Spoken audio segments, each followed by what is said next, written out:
Though we are many, we are part of something. A force bigger than all of us.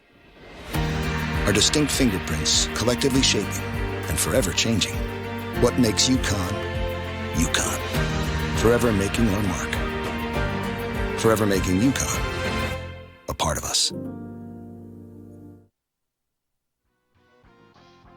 Hello everyone and welcome back to the EGFC. Week 2 of SSBU action is about to get underway. My name is Soy. Joining me is Yin. And Yin, this is going to be a good matchup out of the Eastern Conference. The Delaware Blue Hens, the defending I can't even speak. The defending EGFC League champions going up against the University of Connecticut Huskies. Oh, you know it's going to be sick. Of course, UConn coming out, ready to go swinging. You got Greed, you got Nate, but at the same time, look, Delaware, they got MPG on there, and he ain't the only star in their roster. He's just the first one you got to look out for. But if they can make through that first wave, you know what? UConn, they got plenty of hitters. They could bring it on through, I'm sure. Yeah, it's going to be a very exciting matchup to see. I mean, Delaware obviously defending champions, so there's a lot of talent on this squad, and they got better, right? MPG was not on the squad last year, getting his first true full season here this year. We'll likely see him later on in the day, but by the sounds of it, we're getting ready for our first matchup right off the bat. Roy versus King K. Rool, Boost versus Greed, and I believe these two played last week, but on very different characters. Well, hey, you know what? I'm here for it. Two of the funnest characters to watch, but Greed getting a little bit dicey at that ledge. And look at that Boost, ready to capitalize. Of course, you're going to see Boost play around with that mobility and some amazing kill power to hopefully snuff out some stocks early from Greed. But you know what? Greed, if he gets one offstage interaction, that's where he's going to bring it home. Boost played a whole smorgasbord of characters over his career here at EGFC. The Roy, though, seems to be the most proficient so far, 51% on it right now. Greed sitting at 117, down till actually connected there for a moment, buying him a little bit more time. He will be able to get back to the ledge. The roll behind, just barely getting around that back air as well. You can see that Boost is starting to get a little antsy looking for this kill. Yes, sir, but you know what? If you get a little bit antsy, that just gives Greed the opportunity to capitalize. And we're seeing some of that with the crowns, with the blunderbusses and everything. But right now, Boost's turn to fire back a little bit. I love this patient he's employing, and boom! Finds that kill with the forward air. And now Greed has to find a way in. But first, Boost firing off with another 33. These ledge scenarios are going really good for Boost here. Greed just cannot find a way back onto stage. Boost has just walled him out to the corner with all of those aerials comboing him off stage. And then once he's on that ledge, there's just nowhere for him to go that is safe. Look at the follow through on the side B. He died at 97. My mercy. That move is crazy. I mean, King K. Rool's one of the heaviest in the game, and he killed before 100. And that's the thing when you're reaching 100 this quickly. Dude, you got to find some new answers at the ledge. But you know what? That up air was beautiful. And now getting caught up in the ledge, in the head chase. Boost. So patient. And look at that. The grab to get around the crown as well. Boom. Side B. Hold up. Soy. This is looking a little bit difficult. Might be able to find the edge guard too. Oh, not the second time though on that up B. Oh, look at the parries come through. This should be a back throw, and that should be one stock off the board. So Greed able to get one back there. Stem the bleeding for now. The crown will go away. Try to get a forward air. These parries are coming through pretty consistently now from Greed. And, tried to counter, but the crown didn't go off stage. Boost, again, trapping at the ledge. There's another up tilt. Catches the jump as well. This is dangerous, but Boost just barely able to fade around it. Oh, but don't matter. Greed still with the chance, getting caught up by the forward tilt, though. I gotta say, I love Greed waiting for Boost to overextend to roll through. And look at that, same thing there. He sees Boost playing a little too patient, down tilt to catch. It's those moments at ledge that are allowing Greed to start to work his way back. But Boost, still a shot to shut it down. Needs one strong hit with those Roy sweet spots. Boost sitting at 68%, so relatively safe. Greed just getting knocked off stage slowly.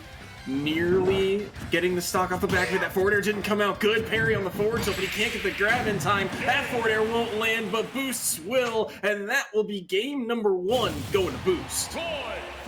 Yeah, just a little bit misposition on that forward air, but you know what? Can't blame the mans for going for it. He came so close to getting it. And look at this replay right here. Boom, catches the forward air to go ahead and get that stock. And then once again, I love Greed utilizing these projectiles to get on through, but at the same time, boost. The immediate reaction to knowing he flubbed and catching the tech chase. That is what kept him at the forefront the whole time, was a constant understanding of how to use his positioning to take stocks. Really good positioning from Boost throughout that series. And Boost was a player that struggled through the regular season last year, went 1-3, but turned on the Jets in the postseason, went 2-1. So 3-3 overall record. The Roy looking very, very clean. And I gotta say, it is interesting. What really stuck out in my mind late in that game was the number of parries we saw just back and forth. So it feels like both players have a generally good read of the timing of certain moves and can potentially get some punishes off the back of it, despite towards the end we saw a couple of just whiffed grabs. Just again, that positioning and spacing coming in key in this matchup.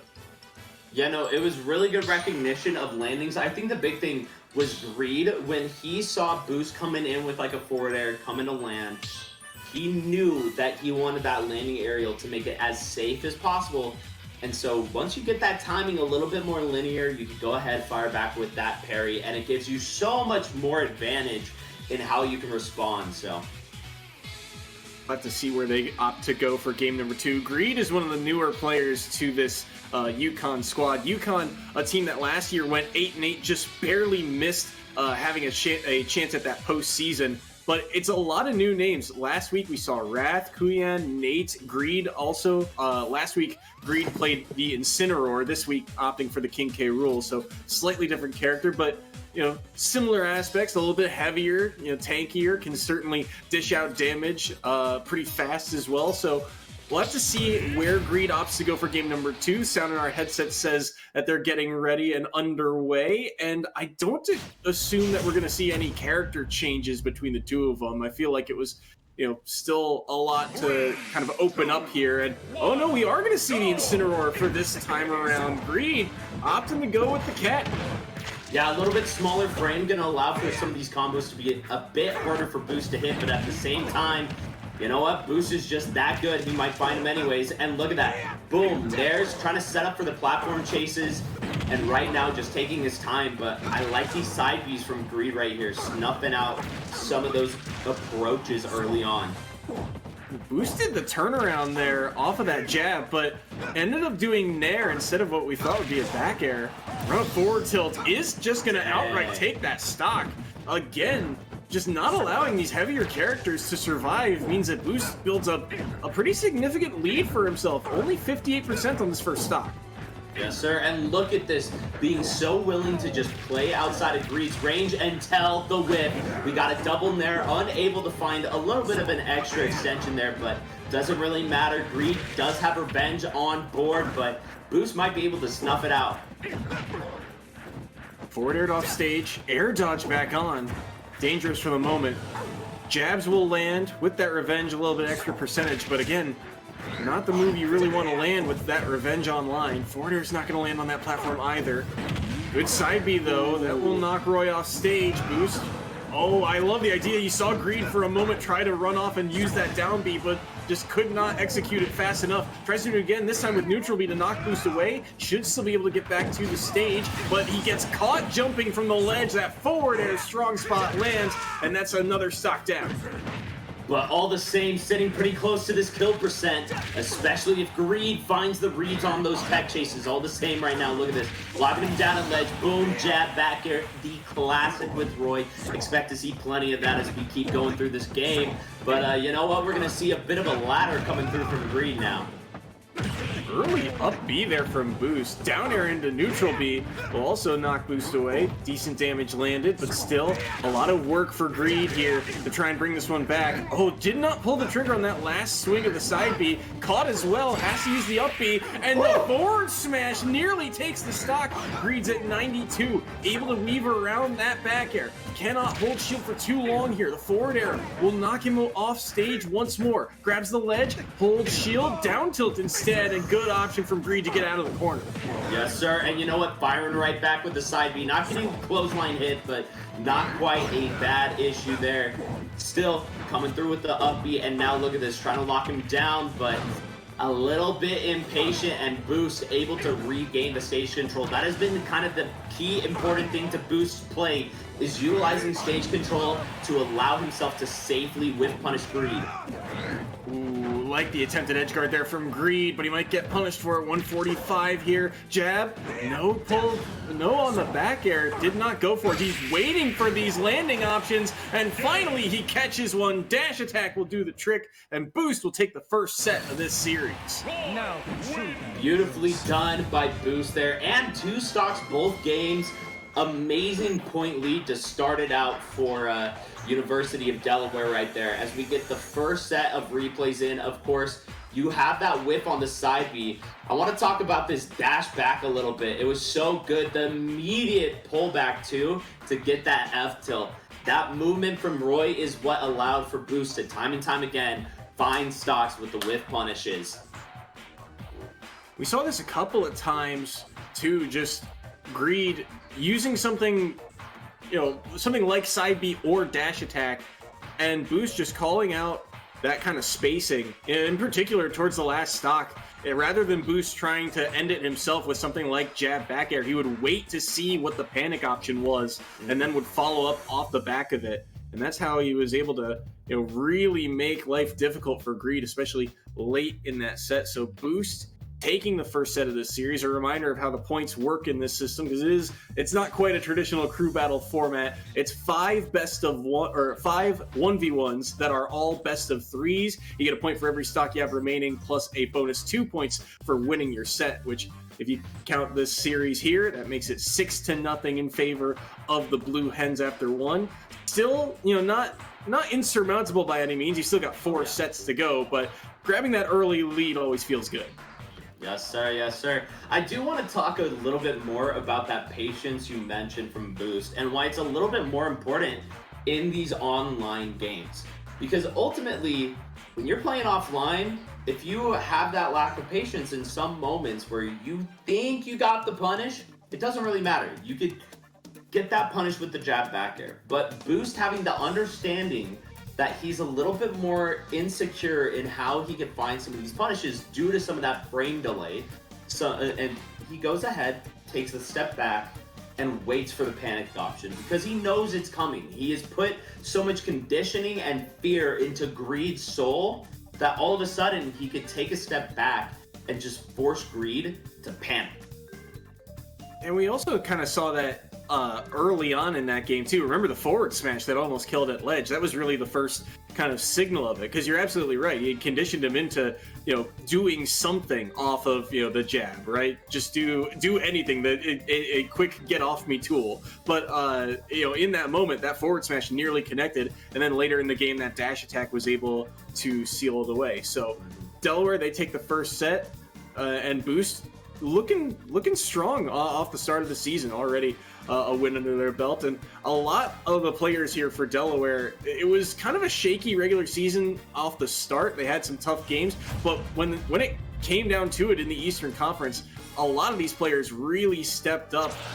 Boomer in particular, one of the players that did, but we'll have to see who's in here for round number 2, and there is Boomer. This time rocking the Lucas. The Lucas was not a character that they played all last season, but they played it the past 2 weeks, and it has looked good so far. Got the win last week, and they'll be going up against Kuyan, the Zero Suit Samus from UConn. Looks like we do have, I assume, some controller issues right here, but either way, I'm interested to see how Kuyan plays this matchup. As somebody who is a ZSS main currently, I have a little bit of knowledge in how this matchup should go. The issue with Lucas in this matchup, is one, he's a little stubby, and so you have a lot of options between Nair and your Zair to go ahead and wall them out. That tether is just so good to position, right? The second thing, Lucas has some really hard time getting up high fast. And where ZSS is just all over the place constantly, the ability, or lack thereof in Lucas's case, to get those vertical heights quickly so you could get the punishes on some of ZSS's whiffed movements is very important and will be kind of detrimental if they know how to use that. Yeah, we'll have to look and see if that is the case. I'm also interested to see how Kuyan does, because the Zero Suit Samus players that over the history of the EGFC, I feel like they've all been really, really good, like well above average records. So Kuyan's gonna have to live up to a lot, I feel like, to keep that namesake going. Is the up smash gonna fall out of it there in the opening? One of the fail points of ZSS every now and again is those hitboxes, but all the same, keeping it moving, and Boomer just doing a really good job of understanding how to snuff out Kuyan's approaches so far. Ooh, but that opening was good, although the tether recovery from Boomer should help out. Will help them get back to stage. Up air into forward air, strong spot too, and the side B connected, and Kuyan is gone. Goodbye first stock out of nowhere. And again, Delaware has a pretty significant lead, 55% on this first stock. Yeah, that is significant, but you know what? The Nair to flip kick to start off a little bit of damage. Kuyan really searching for something at this ledge and needs it. Of course, Boomer having the understanding of that tether recovery. It comes so high from so low. And then now playing nice and patient. Weaving around the platforms pretty well here is Kuyan. Boomer also able to make it back to stage again. Forward tilt to knock them away. Back air on shield. Boomer kept to the corner for now, using this up air to approach a couple of times. Kind of an unconventional move, but it's working out. But that being said, Kuyan goes way off stage and is able to secure that stock. Yeah, beautiful call out on the recovery option there. Kuyan now back in this game from such a high deficit, and now look at this, emitting nice good pressure. Love that grab to come back in, and now he's got a pretty good shot. Couple of these forward tilts are landing. We've also seen a couple of times that instant down B off of the throw. Oh no, but that side B is not gonna do the trick. Not able to snap the ledge with it, and that is an early stock drop, or at least it feels like an SD that's gonna hurt, because they had a lot of momentum on that second stock. They're still threatening the second stock of Boomer here. Side B, or down B, excuse me, to flip away. Not gonna be able to connect anything yet, but right now Kuyan is on the hunt, and this up B will do it. Tie game at 1 apiece. Yeah, time and time again, Kuyan has gone down pretty drastically, but been able to seal it back up just from keeping right inside of that hitbox range. Look at this. Boomer getting the call out on the anti-air. That is a big thing against ZSS, is you got to snuff out her aerial approaches. Keep things close here. Good nair. Oh, but the grab does not come through for Boomer. And again, using that down air, something he's only used once this game, and only on this stock. Back air landing. That Zair almost connecting as well. Boomer really struggling to get in here. Side B won't land. Good grab. Back throw. No follow-up this time around. Forward air is not going to call it the jump from Boomer. And it's just a battle for center stage here, and the jabs will knock Lucas away. That was such an aggressive side B. Boomer barely having the range to contest with it too. And now Kuyan starting to look a little bit troublesome, as of course Boomer has some really good kill power between down smash, between throws, but Kuyan has got so much more to say about it right here. Forward airs won't land. There's the side B. Is that going to do it? No. Boomer holding on at 130, but he's hovering off stage. Air dodge back to the ledge. Down B. Now another side B. Will this one do the trick? Yes, it will. Off the side, Lucas goes, and Kuyan takes game 1. Beautifully done to go ahead and just solidify that. And I think the big thing, as time went on, Kuyan just started figuring out more and more of that movement. Though, of course, we got to shout out this stock here from Boomer. Boom, hits the up air to forward air conversion and has the call out with the PK fire on the double jump. And Kuyan just caught holding the wrong direction right there and getting sent right into the blast zone. And man, just such a good play. Boom, almost gets the back air here too. The conversions were just so solid overall from both players. Yeah, it just felt like their advantage was really good. They were getting so much off of their 1 or 2 openings.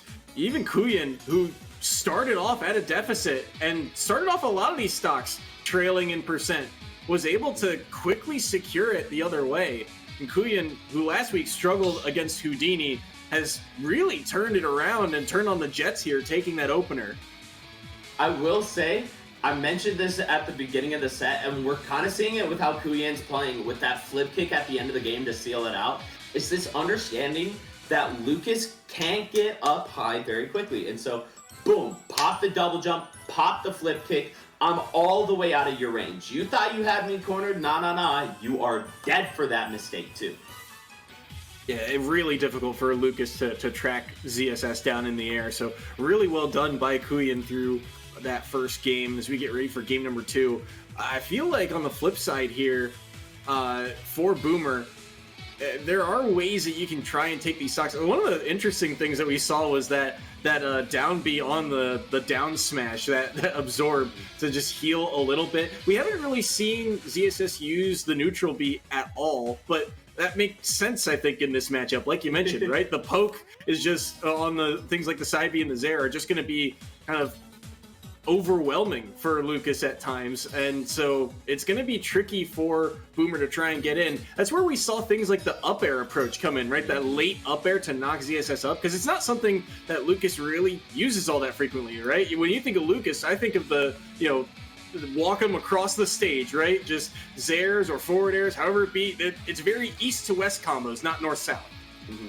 And I think the big thing in utilizing that up air is you have a little bit lower of a hitbox than normal, and so you see Boomer catch the ideas from Kuyen, right? Kuyen is wanting to come in with these aerials, whether that be forward air landing or nair landing, and so you called that out because ZSS can't really do rising aerials. She has to be landing, and so if you see that short hop, that is the green light to go, and Boomer, recognizing it, boom, pops the up air, gets the combo, and that's how we saw that first stock too. I'm curious to see too, one of the things that we saw Kuyen get a lot. We saw Kuyen get a decent amount of grabs, but Boomer on the other side is not getting all that many. And when you think about it, it kind of makes sense, right? That grab range for ZSS is just a bit longer. But on the flip side, Lucas gets a ton off of grabs, I feel like. Just in terms of not only kill throws, but you can get some combos at low percents as well. But it's just so tricky, I feel like, for Boomer to get into positions where they can even get a grab. Yeah, and that's that mobility at play. Kuyen, sometimes players, when they first start picking up ZSS, they'll kind of struggle to know how to move. And so with fast characters, you'll see some early players kind of stutter in their movement. But Kuyen isn't taking those breathers. He's just going ahead and pushing the gas pedal. And that way, at any and all times, if Boomer wants to go for a grab, it's very likely that Kuyen comes back, hits them with the whiff punish, whether that be jab, nair, or F-tilt. And that's the other thing, too, is when Kuyen is landing, a lot of the times we'll see some of these really good get-off-me options. For example, jab, which is frame 1. The minute you hit that button, it is coming out. And so it's a really good check real fast to see if Boomer was trying to overexert pressure at the wrong point. Yeah, that jab we also saw, just in the scramble situations, right towards the end of that first game, the battle for center stage was on, and that jab is just essentially a trump card if they're right next to each other. So good stuff to Kuyen for being able to take that first game. They're going through the picks and bans of stages now. Boomer's played a couple different characters, although I don't expect him to switch. He's rocked the Lucas. He rocked the Lucas last week. He's got it here for game number 1. If Boomer switches, who do you think he switches to? Well, here's something funny. The other 2 characters he plays are Palutena and ZSS, so he could opt for the Ditto if he wanted to. I think he's played. Think he needs the Ditto. Go Palu. That matchup's awful. I was gonna say, I think his Palu is also the more practiced of the 2. So that'll be something to look at if this continues on. I will say, the Lucas did look really good last week against, I believe it was Cozy Wrath. Which, and it wasn't looking bad today either. Yeah, no. It certainly, I mean, that snipe on the first stock, that is a really good call out, right? On that double jump. But outside of that, just felt like Kuyan had decent control of the pace of the matchup, and just, even though they, took some damage early on, never really let that control go. Truly, truly. I will say, if we see the Palu switch, which, I don't know Boomer as a player, and so I'm just doing this on paper in my head. There's a lot of really good options to snuff out that air-to-air. I mentioned it earlier, Kuyan is going to need to rely on nairs, on zairs, and so Palu can do a really good job of getting up in that bubble, pop the nair, and all of a sudden, we're going on a ride for like 70-80%.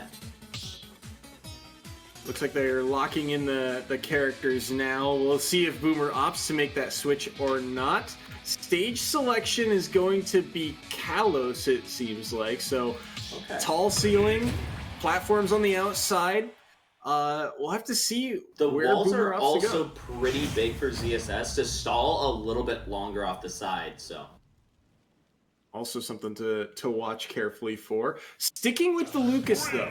Interesting pick. A lot of space on this stage, so we'll have to see who gets more out of it. Early neutral B into up smash right off the start. Kuyan wasting no time, and Boomer immediately getting a grab and answering back. Yeah, and look at this, popping this there too to pop that jump away from Kuyan. And now we're going on a little bit of a ride. Boomer locking in 55%. Love to see the early start, but... You know what? Kuyan's turn after that jab. Forwarder's not gonna land. Good grab in the back throw, seemingly out of nowhere. Good down B around that neutral B from Boomer as well. Side B connects, and once again, Kuyan at an early deficit in terms of the percentage on this opening stock. The neutral B covering the ledge as well, so Kuyan forced to recover high. There's that wall jump you were talking about, making it really tricky for Boomer to try and read where this ZSS is going to land. Roll back, but not going to be able to connect on anything quite yet. The side B won't be able to take the stock. Jab tried to go for the fancy up tilt off the back of it, but no dice that time. I will say, Boomer is doing a really good job of popping these jumps and these landings. We saw it right there. He knows Kuyan wants to jump away, and so boom, pops him with the forward air, and now Kuyan got a little bit of ground to cover. We saw it before in last game, though. Oh my gosh, that would have been such a good read. Boomer just barely avoiding that down smash.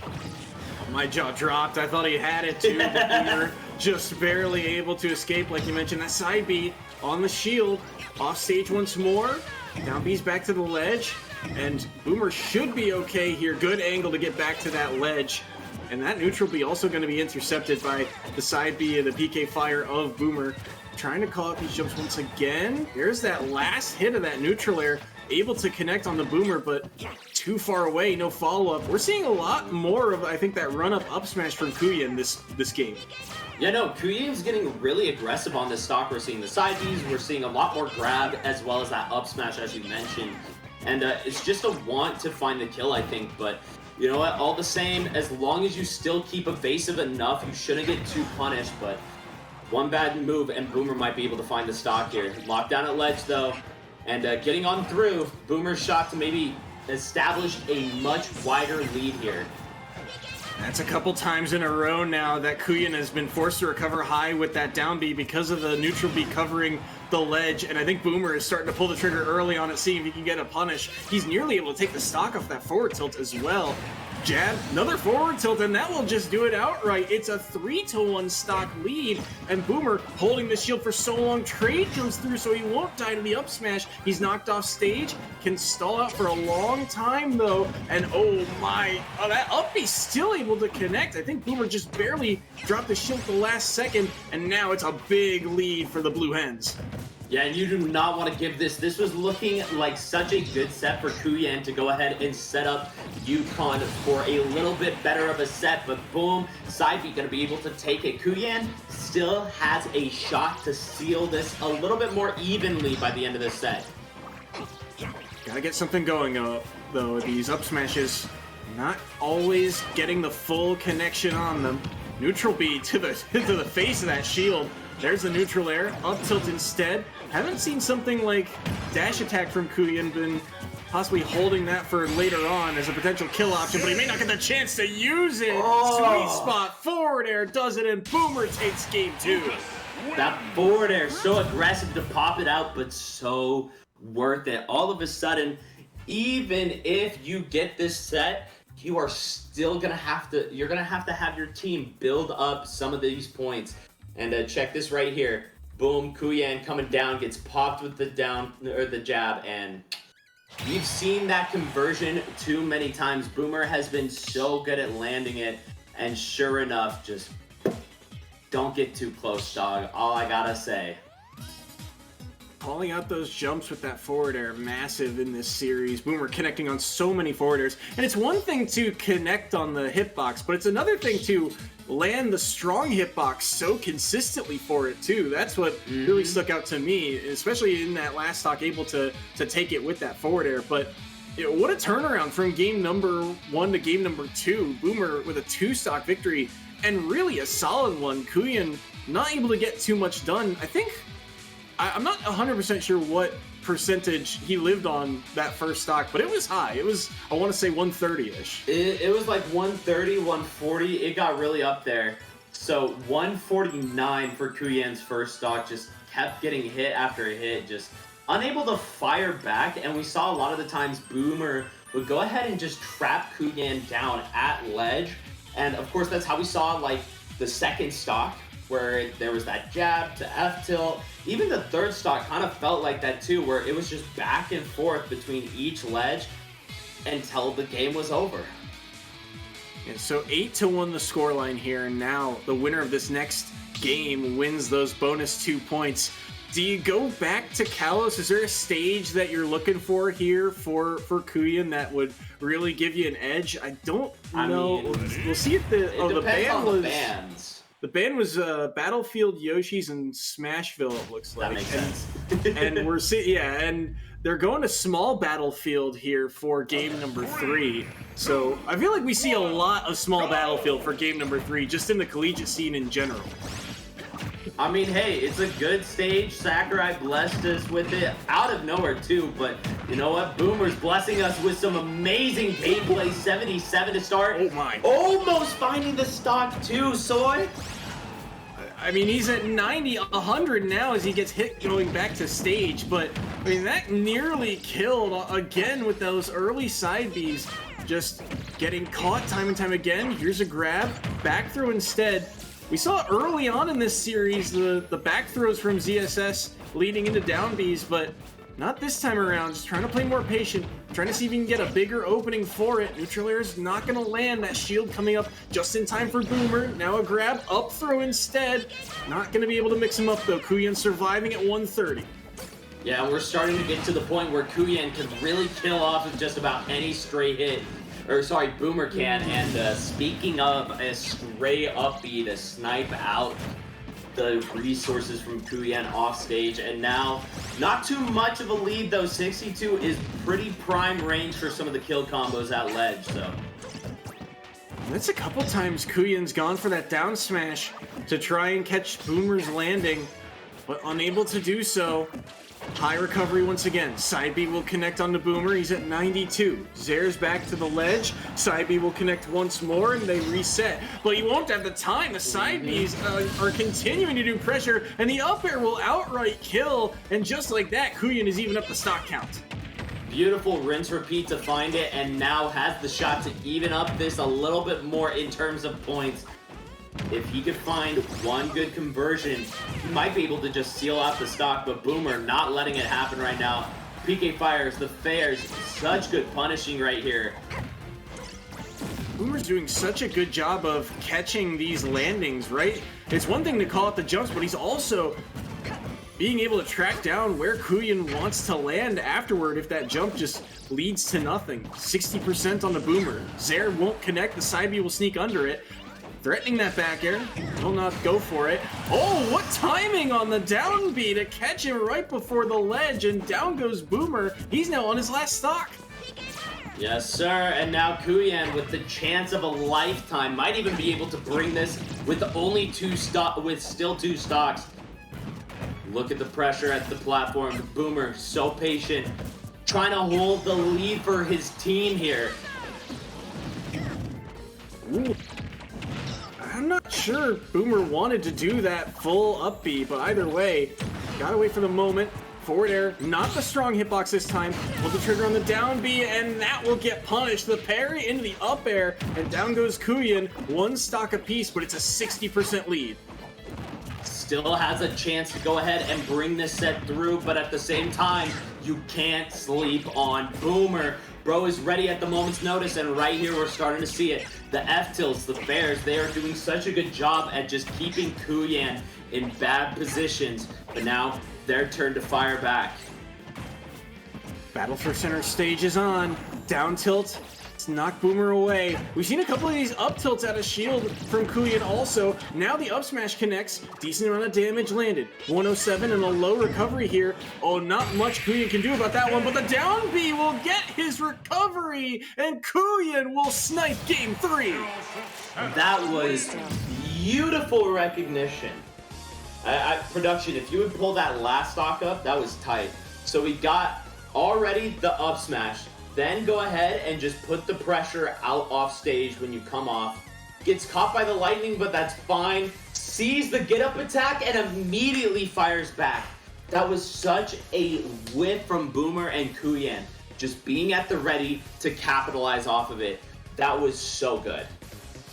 You know, I thought for a moment here that this up B would knock him away, right? It looked like he was going for the intercept maybe, but the fact that it actually pushes him outward and the down B to immediately get back over into position. And then like you said, that get up attack proving so costly. If that's a neutral get up, maybe he gets his shield out in time, maybe, or a roll, he just kind of evades that move entirely.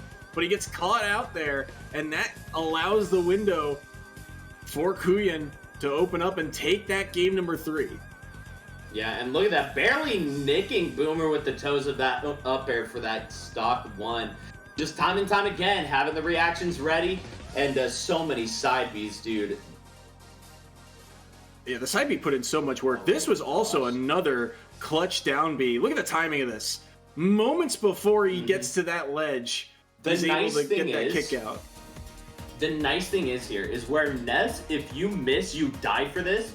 Lucas doesn't have anywhere near enough knockback, which, side note, that is a 2-frame as well. That wasn't even just a good timing. That was perfect right there. So there was not going to be a hitbox anymore. And so, I mean, gosh, amazing from Kuyan right there. Yeah, perfect timing there from Kuyan, and they're able to answer back here, take that series. So now our scoreline 4-8, still a lead for Delaware thanks to that game number 2, that 2 stock, helping put them in a still advantageous spot here, because again, the minimum amount of points you can earn in a set is 4. So feels like it's going to take at least one more full set for UConn to be able to battle back in this one, but that's easier said than done. We talked about this. There's a lot of depth on this Blue Hens squad. There's still MPG waiting in the wings. They've got Houdini, who was a beast in the playoffs last year on the Yoshi, but last week going Donkey Kong and getting the win over Kuyan, actually. That was one of the big wins that they were able to get last week. So this Delaware lineup, it is a strong one. And this UConn lineup, I think it's worth noting, it's a very different lineup from years past. I mean, in the past we saw players like Sisu, Jared, I believe Utopia, on these big explosive characters like Captain Falcon, Diddy Kong, Ganondorf. Utopia is one of the best Ganondorfs we've seen. He went 10-3 last year. But the lineup we've seen now, it's a lot newer names. Players like Wrath, Kuyan, Nate could be coming up soon, Greed, the Incineroar King K. Rool. So a complete kind of character shift for this squad, and they're still able to clutch up some wins against the top dogs of the EGFC. Hey, when it comes down to it, they're just good, and that's what it's about. Is you gotta be the best player at that moment, and if you aren't the best player in the world at that time you're playing, you might not be taking the win. Hey, The nice thing is, though, your opponent is human too. And so if you could capitalize off those mistakes, and that's what we saw with Kuyan, that's what we saw with Boomer on that first stock of game 1, right? That side B kill was insane. And so overall, you got Cozy Wrath, you got Nate, you got Wrath, all 3 of those waiting on the wing and waiting in the wings on University of Connecticut, ready at any moment to take a set. And that's all they need right now to even it up, is just 1. We always say this is at set number 3, it's the turning point, changes the entire momentum of the series. If UConn wins it, they're either tied or back in the lead, and it's an even game through the next 2. If Delaware win this one, UConn's gonna have to probably win the next 2 sets, and that is a tough task for anybody, especially with those counter picks coming through. So we get to see now, because UConn won that last series, they have to send in their, or at least select their next player first. Nate is going to be locked in as that player. Nate last week went Inkling, and it looks like he'll be going up against Emba, who is one of the Pokemon trainer players for the side of Delaware. And Emba was massive in the postseason. He actually got the stocks that secured them the league championship in that final against the University of Texas Arlington. So very proficient Pokemon trainer, and I remember him specifically, his Squirtle was probably one of the best I've seen. It is so strong with those early percent combos. And looks like we might be seeing PS2, you know, the tried and true, the classic, for any of those used to the scene. And I'm gotta say, I'm excited for it. We've got the Inkling, we've got the Pit, of course, a character that we've been seeing a little bit more if you've been paying attention to the Japan competitive scene.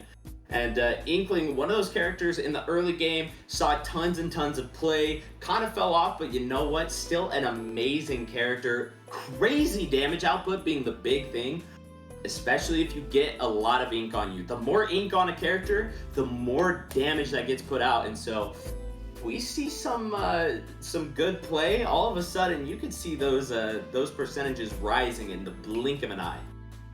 Feels like an explosive matchup. Although I do, in my mind, I'm thinking about the way that some of these hitboxes work, and I feel like Inkling kind of being able to keep a low profile under some of these hitboxes for Pitt could prove troublesome for Emba, because a lot of those hits, things like the forward air might be just too tall. So you're gonna have to really make use of the neutral air and forward air when you get the opportunity to land them, potentially catching jumps like that. But like you mentioned, it feels like both ways. The combo game here is going to be really clean overall. I'm excited for it, but you know what? Without further ado, we got Nate versus Emba up in here. And as you said, those low hitboxes of the dash, if Nate can utilize that, all of a sudden the movement is going to be amazing. Already seeing that pay off too. And that down B being able to shut out the approach from Emba. Great start for Nate. Yeah, great early start. What can you get off the back of it? Up tilts, down B used early here. Roller will land. This should be a forward smash. Not gonna be able to take the stock quite yet. Maybe if he had gone the other way with it, but really didn't have the time. You don't know how long you're gonna have on those berries. 20% on to Nate. Eats in there for it. The up tilt, what? Only got one hit of the up tilt. I have never seen that. Hey, you know what? There's a reason why Pitt's a mid-tier, but mid-tier in this game is still so good, and that's what we're seeing. Look at that! The read off of the air dodge, amazing right there from Emba to get a little bit of extra damage. Still got so much to make up. The nice thing is, though, Inkling has a hard time killing, so if Emba can abuse that, that is going to be amazing for this game. Yeah, 145. So this is that part of the game where, like you said, Inkling tends to struggle. How do they take this stock? The bomb is used early, down B also being thrown out, but Emba will just arrow away, chipping away at this lead that Nate has built up for themselves. Back air from center stage will knock them away. 106 onto Nate. Looking for a grab. Another back air comes through, and this will eventually kill. Oh, wow, faded so close for so long. Got a parry instead, and it's smash to take stock number 1. Beautiful job by Emba right there. As I mentioned, Inkling struggles to get kills, and that is paying off for him right here. Sitting at 158 full rage, that can be an amazing moment for Emba to go ahead, gain some extra credit here on this stock, if he could get back onto the stage.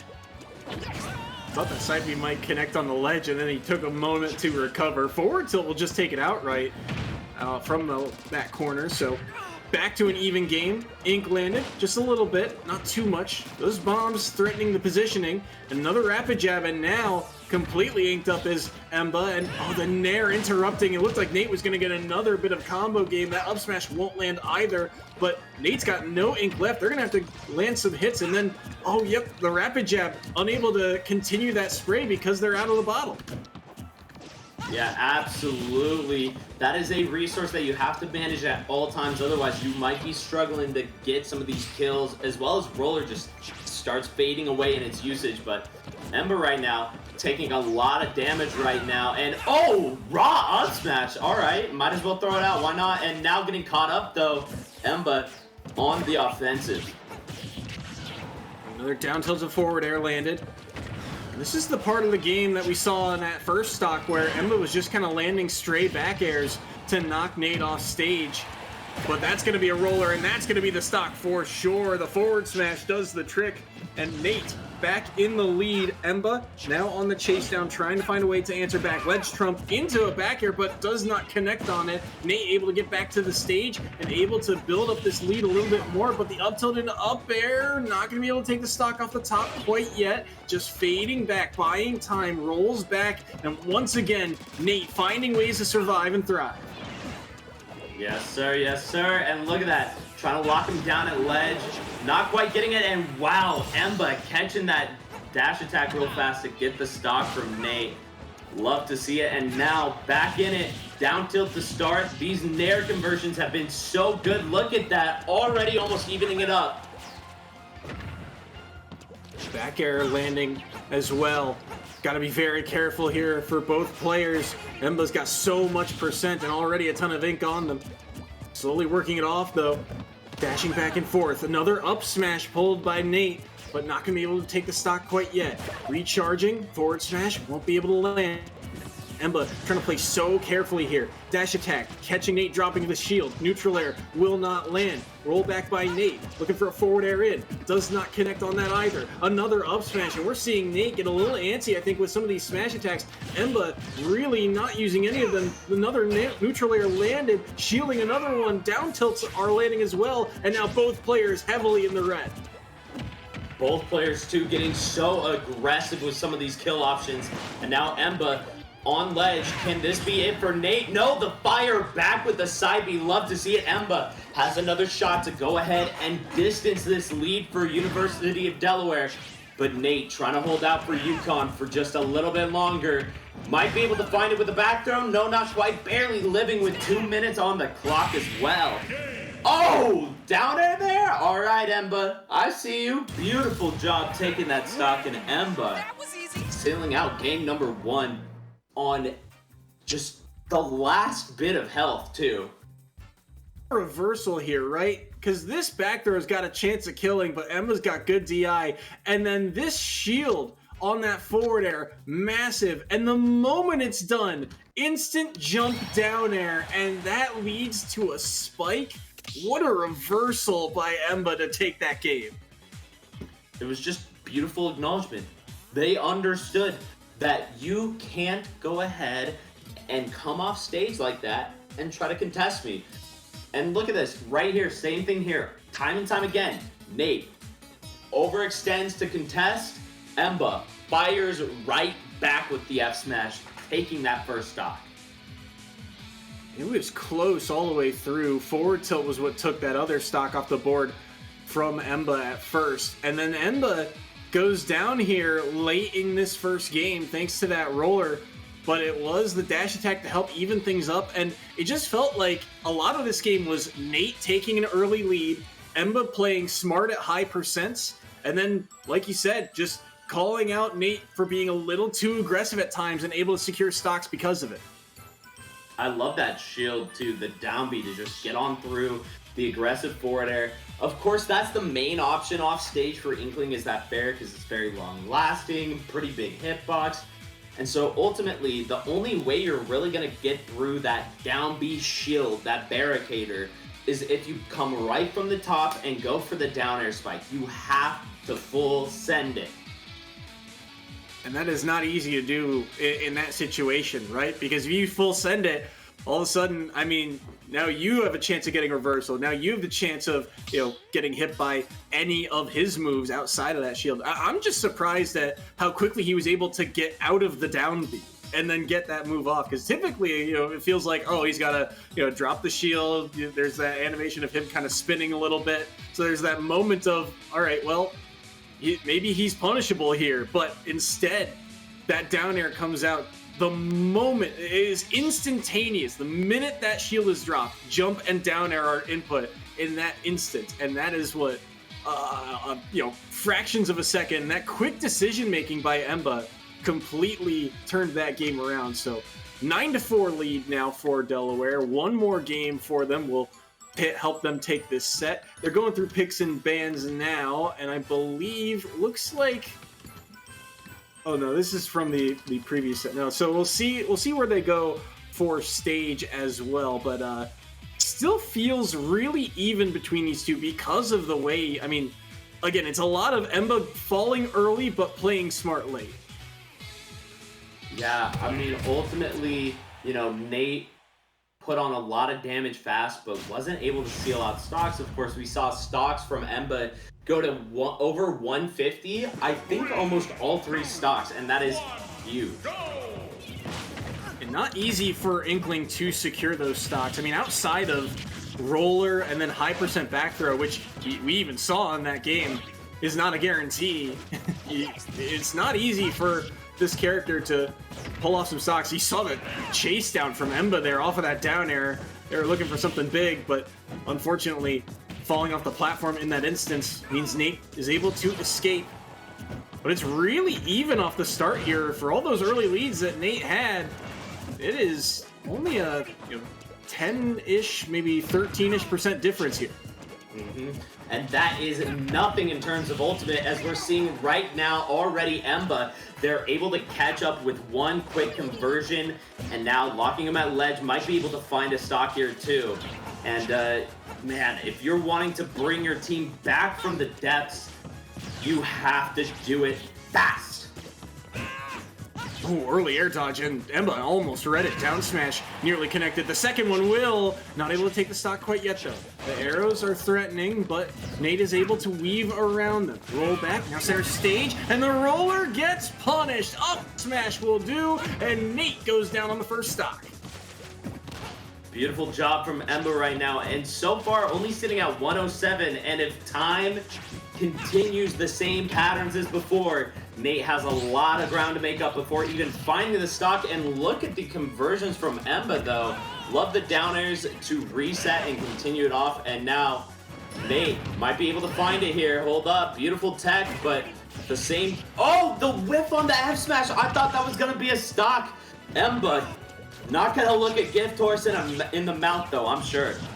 I'm actually shocked. There is not a lot of fade after that up B. So once he missed the ledge, it felt like an easy follow for Nate, but just barely unable to connect on it. And that gives Emba so much time here. I mean, 152 on a character that, like we've said, has struggled to take some stocks.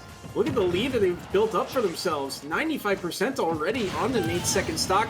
There's that hitbox on up smash connecting onto Emba. One extra jump used, and that'll be another stock gone. So tie game in terms of stock count, but it is not tied in terms of percent. 123 lead right now for the side of the Blue Hens. Now it's a full stock differential. Emba's forward tilt does the trick. Emba doing a really good job of keeping Nate on the ropes, but can he bring it back? It's gonna be a little bit difficult. Nate doing a really good job of just taking a little bit of a minute, backing up, and sending a little bit more pressure right now. Oh, forward air at the bomb. So got the full brunt of that one. 61% now onto Emba. But look at the chase down. There's the down air. Tried to follow him off the platform that time around, but not able to fully connect on it. No ink in the tank either here for Nate. It will not matter in terms of his recovery, but might matter in terms of getting out of this corner. Look at the follow-up. No aerials used. Nate just jumping out of disadvantage. Forward air gets parried. Turnaround grab as well. Emba is chasing this Inkling down and giving him no room to breathe. Yeah, and look at that. Those arrows just trying to chase down those recovery routes, and Nate trying to reset for a second and getting caught up for it. Emba not laying off for a single moment and might be able to find a kill pretty soon here. Nate has to clutch up here, otherwise they are going to be looking at a huge deficit for UConn. What a crazy side B out of nowhere to get that stock. And that is something we did not see from Emba all series, and pulls it out just when you realize Nate's getting greedy. Emba closes out set number 3, the Blue Hens, now with a pretty significant lead. But Nate, I mean, you could sense it, right? Emba was chipping away at this stock for forever, and eventually that side B from center stage, knocking Nate up off the top. Dang. At 139, but I mean, I feel like Emba just had control for so long on this stock. Look at that. The walk back, barely avoiding the dash attack, getting the whiff punish on it to get the stock. Man, Nate just a little antsy to find his hits, and not paying off sadly for him. But you know what? Even with this deficit right here, there is still a shot. At this point, University of Delaware is at 13 points. University of Connecticut is at 4. That is a 9-point lead. Doable, but going to be hard to clean it out in 2 sets. That is all they have at this point. It means that this 4th set here is a must-win for the side of UConn. Delaware, at this point, if they get any more points, it just makes the comeback that much harder. And there is, even if it is the regular season, if it becomes unwinnable, we still play out fully the 5th and final set. We need those tiebreakers for when the postseason rolls around. But I mean, still, it puts a lot of pressure on this 4th man for the side of the Huskies. And the good news is they do get the counter pick option here. Delaware, because they won that previous series, they have to declare who they opt to send in next, and then UConn they'll see the name tag and go, okay, of our 2 or 3 guys left, who do we want to send in for this matchup? But it is not going to be an easy task.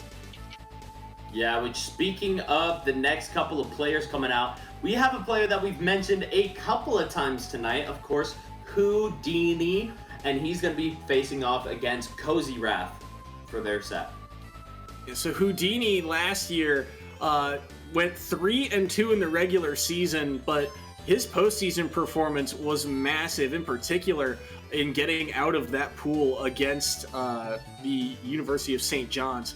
He played a fantastic series, and his Yoshi was on fire in that championship run as well. So Houdini, a veteran of this team, and one of their top performers, really. And UConn on the flip side, I mean, Yoshi's a character that just feels very odd, right? The handful of Yoshis that you get to see, they are well practiced, and their defense is tough. I will say, though, you did mention the Yoshi. If I remember correctly, last week it was the DK that we saw a lot of. So if we're going into this, Houdini very well could pull that out, and all of a sudden you prepared for a completely different character dynamic. We've seen over Houdini's short career. Remember, Delaware was a team that they won the league championship, but they only played half a season. They joined in the spring of last year, so now we get to see them for a full season, and that is going to be a whole nother dynamic for them to try and combat. They went 5-2 in the regular season, 6-2 in the regular season last year. Fell in the Eastern Conference Championship, but when it mattered, got it done in the league championship. And there's that Donkey Kong that you mentioned. Made an appearance last week, starting back up here, and going up against Cozy Wrath on the Shulk this time around. I'm excited to see what he's got with Schultz. Of course, amazing, amazing neutral with those huge sword hitboxes. But at the same time, we're seeing right now amazing damage output. Those different Monado arts allow for a huge dynamic play style. But if Houdini can go ahead, work around that just right, he could definitely be sitting on winner's side here. Cozy Wrath dashing back and forth here with speed art. Not able to land that grab quite yet. Lots of forward smashes here from Houdini. Now smash art being used, and Houdini doesn't grab the ledge. That last minute fade back ends up costing him. So first stock down. Buster art used here by Cozy Wrath, and I like the play. Even though they're in the red, you can get that early damage, and this is just so tough for Donkey Kong in general. That sword just covers so much space. True. I will say, though, DK does have some really good whiff punish options, and so I'm sure Houdini gonna have a little bit of a lock on that. Boom, we got the grab, looking for the back throw, unable to get the kill though. And still, 134, Houdini just needs one good straight, and he can definitely see a lot of stock here. Got the grab, and he'll just walk him off the stage. Down throw, cargo throw, will do the trick. Stock number one gone. Speed art now used along with the shield art burn. Now immediately into smash. He was looking for a very early stock. He's going to eat some damage for it. 31% off of that combo. Juggle game on point right now. Another grab. Off stage. Good catch on the jump on that forward air. And Houdini getting very aggressive off stage, but able to even up the percent count because of it. I will say I love the patience overall from Houdini, but getting caught off by that backslash, absolutely brutal amount of damage there, and now Cozy Wrath looking to maybe find a stock with Smash Art on deck, but you gotta be so careful, otherwise you're gonna be going right to the blast zone because you also take extra knockback. Oh, the second slash of that up B might have just saved him. Oh, he lands on stage, he does not grab the ledge. Now another high recovery. Both players will make it back. Cozy Wrath trying to fight out of the corner. Speed art used, but the grab on the walk off stage should still be able to recover. Oh no, he's too fast. Unable to grab the ledge there. Had to use that up B so early, and it cost him the stock. So Houdini able to take the lead now. Smash art also being burned, but that back air will connect and do the trick, and it's back to a tie game. Yeah, completely worth it for Cozy, and he's still got a shot to go ahead and bring it here in this game, in this set number 4. But right now, Houdini doing a really good job, playing it patient and just looking for his time to shine. As now Cozy Wrath gets the grab, and wow, immediate fire back from Houdini with the back air. Ooh, tempting fate there. That forward smash lands. That could have been very bad for Cozy Wrath, but he's got this DK with no jump, I believe. Good air dodge around that second up air. Back to a tie game in terms of percentage. Just 2% separate them. Buster art used now, fighting for control of center stage. And now Cozy Wrath able to get a grab. Forward throw, not a lot of damage, and oh my god! Cozy Wrath takes game 1 out of nowhere! The catch on the roll in was so good by Cozy Wrath, and all of a sudden, giving his team a shot here. Look at this. Goes ahead, just dashing back and forth, trying to bait Houdini in, and boom, catches the grab, throws him out, and sees the roll while picking Smash Art. What a read. I mean, I've never seen forward throw into Smash Art change into forward smash. That is just not something you frequently see.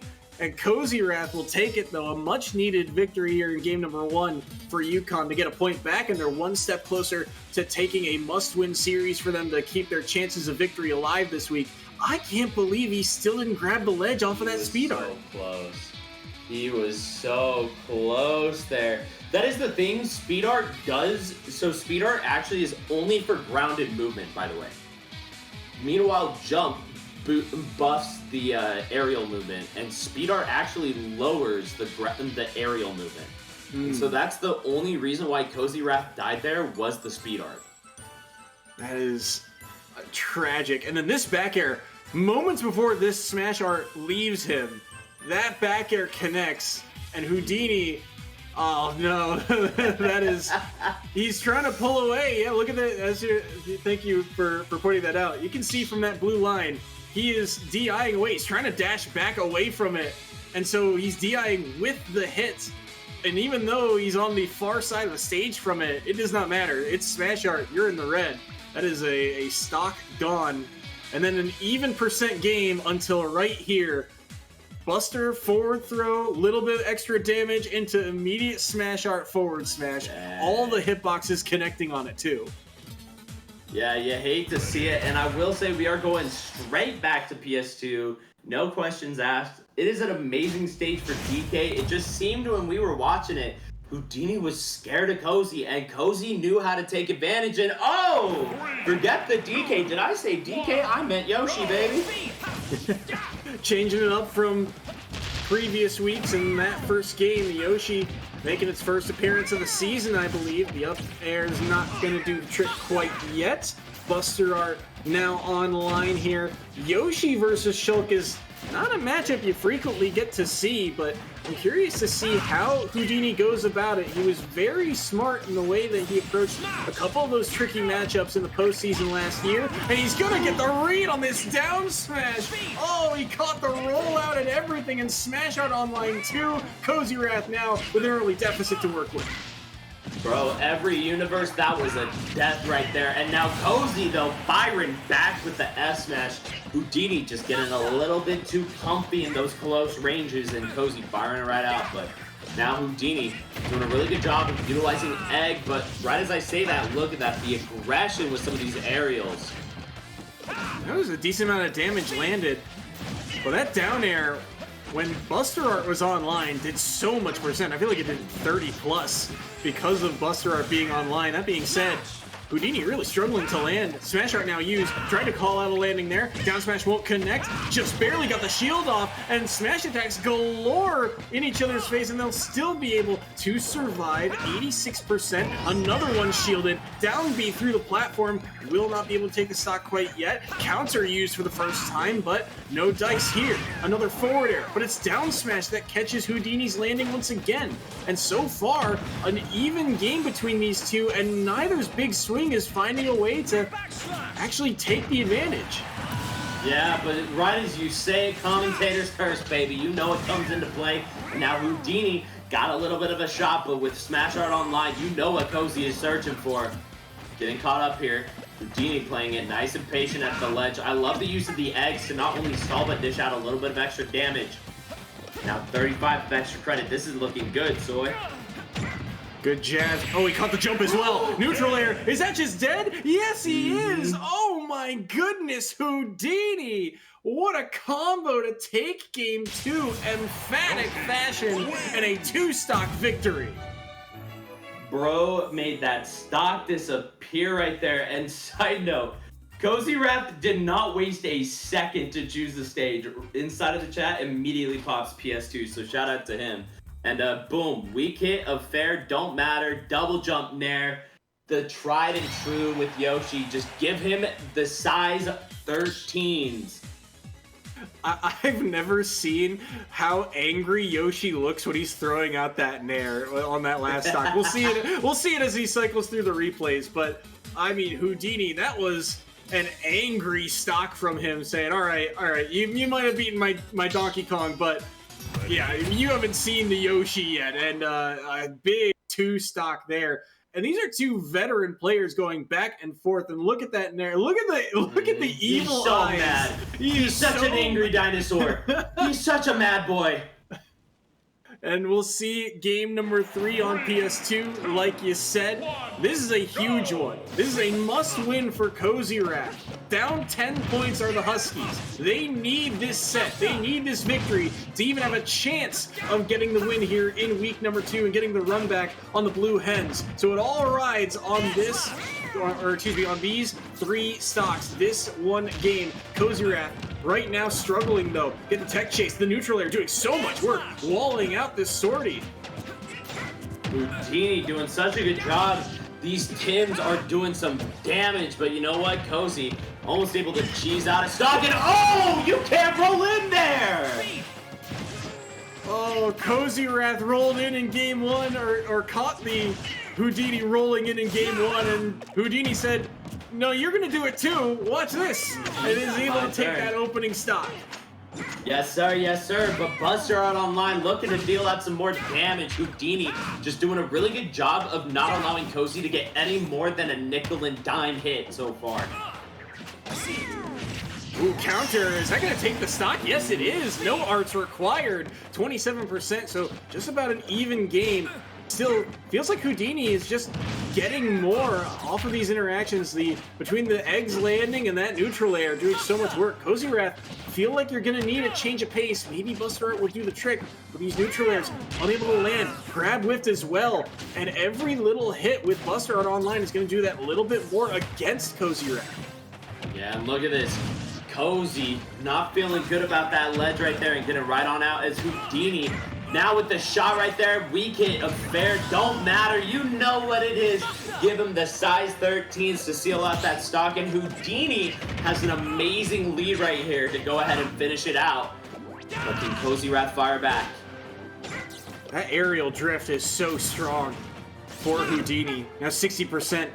And the neutral B landed. Smash Art online here, and this is where things get dangerous. I mean, even at this mid-percent, if you land a good, strong attack, that is danger territory. Oh, he looked to get him again. Wait, he will. The upbeat doesn't come, and Houdini again steals the stock away, and it closes out this series. Let me tell you, he might have been able to escape that egg, but he was not escaping death right there. Houdini snuffing him out, which also... Bro went for a second neutral B, almost had it too. Barely missed. It does not matter. The rising there to seal it out, and Cozy. I gotta assume that was a misinput. That side B gonna go ahead and seal out the set. What a series from both of these players, veterans in their own right. Does Cozy Wrath have his jump here, or does he use it getting out of the egg? He does use it getting out of his egg. And then right here, he tries to up B, but the neutral air, again, rising neutral air, interrupting it. And so he's got no resources left outside of that up B, and it just, I think, comes out as side B. Jump art maybe, but that's still a long distance for jump art to get over to. I mean, it is jump art, but that is a quick turnaround, and Houdini able to just stylishly get that stock. Almost got that second neutral B, like you mentioned. That would have been insane, but still, Houdini able to take that fourth set. So now a substantial lead for the Blue Hens. They have secured the victory this week, as UConn maximum amount of points they can get is 8. That only gets you to 13. So too high of a lead for UConn to overcome, but we will still play out this fifth and final set to get those tiebreakers. And plus, I mean, these players just want to play. They just want to get the time on the stream. So we'll give it to them. Gotta get the practice, of course. But you know what? I gotta say, we've got 2 players coming through from over at UConn. You got Wrath. I gotta say, I hearing that name, it perks my ears. I don't know if it's the Wrath I'm thinking of, but I guess I'll find out. On the other side, you've got MPG, okay?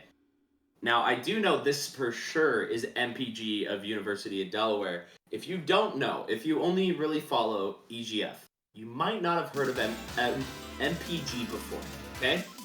Because this is, of course, his first year. You see, MPG is a top 100 minimum. I'm pretty sure he's top 50 right now. I could be wrong. Production might know more than me on that one. But MPG is a top Mega Man player in the world. And so bro's coming in here. You know you got to be ready for this guy. Either way, it's going to be a fun game to play, fun game to watch. And I think ultimately, even if you're scared of MPG as a player, you come in here to have a little bit of fun and maybe learn a little bit, because you know what? There's always something to take away. I mean, those ratings tell you that MPG, even though it is his rookie season in the EGFC, he might be one of the highest rated players that we've seen in this scene. That is a tall order, so we'll have to see how he performs here. Wrath last week played Palutena for the side of UConn, so Palutena Mega Man. Well, actually, this time around he's going with Joker, and I mean, solid character overall, of course, but I feel like this is a matchup MPG is going to be weary of. Hey, you know what? This is actually a pretty good matchup for Mega Man overall. And so I'm interested to see how MPG plays it. At the same time, though, Joker is just a very strong character in the meta. Amazing movement, amazing tools, especially with gun. But MPG firing right out between the down airs right there to seal a little bit more damage. Pellets coming through. And so far, just doing a really good job of neutralizing this Arsene. Will be able to grab that ledge. 107 to 81. Forward air not going to land from Wrath. And the dash attack knocking MPG off stage. Air dodge back.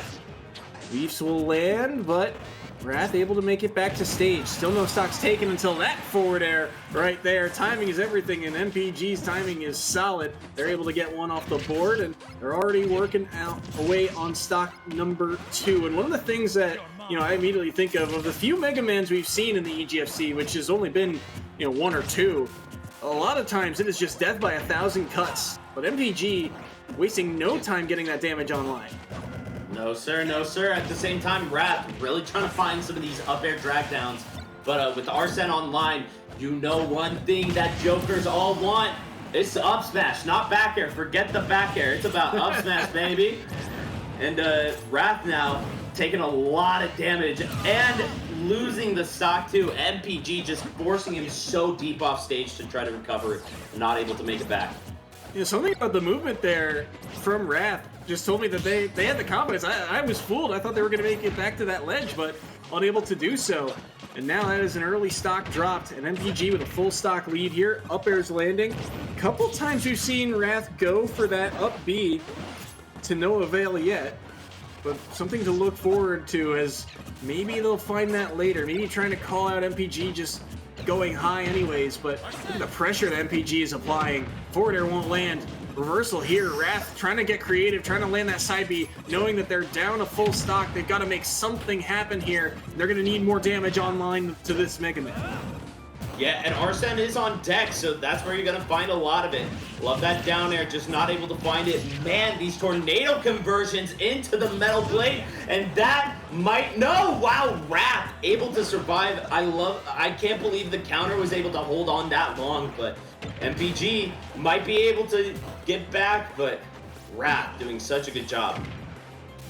Ooh, wow, the get-up attack actually beat out the forward tilt. Up smash will still connect on the MPG, so it is one stock apiece. But Wrath is at 124. Arsene now online. How can he make a play here? Down tilt. Oh my, what a quick conversion from MPG. Immediate drop in the buzzsaw in the back air. And that is how game 1 is sealed away for Delaware. Yes, sir. You have to be very careful putting any pressure on that shield. Otherwise, that Z drop of the blade, it drops it behind him too, so you can't touch the back of the shield. And it just confirms so well. Look at that. Sayonara. Have a nice flight.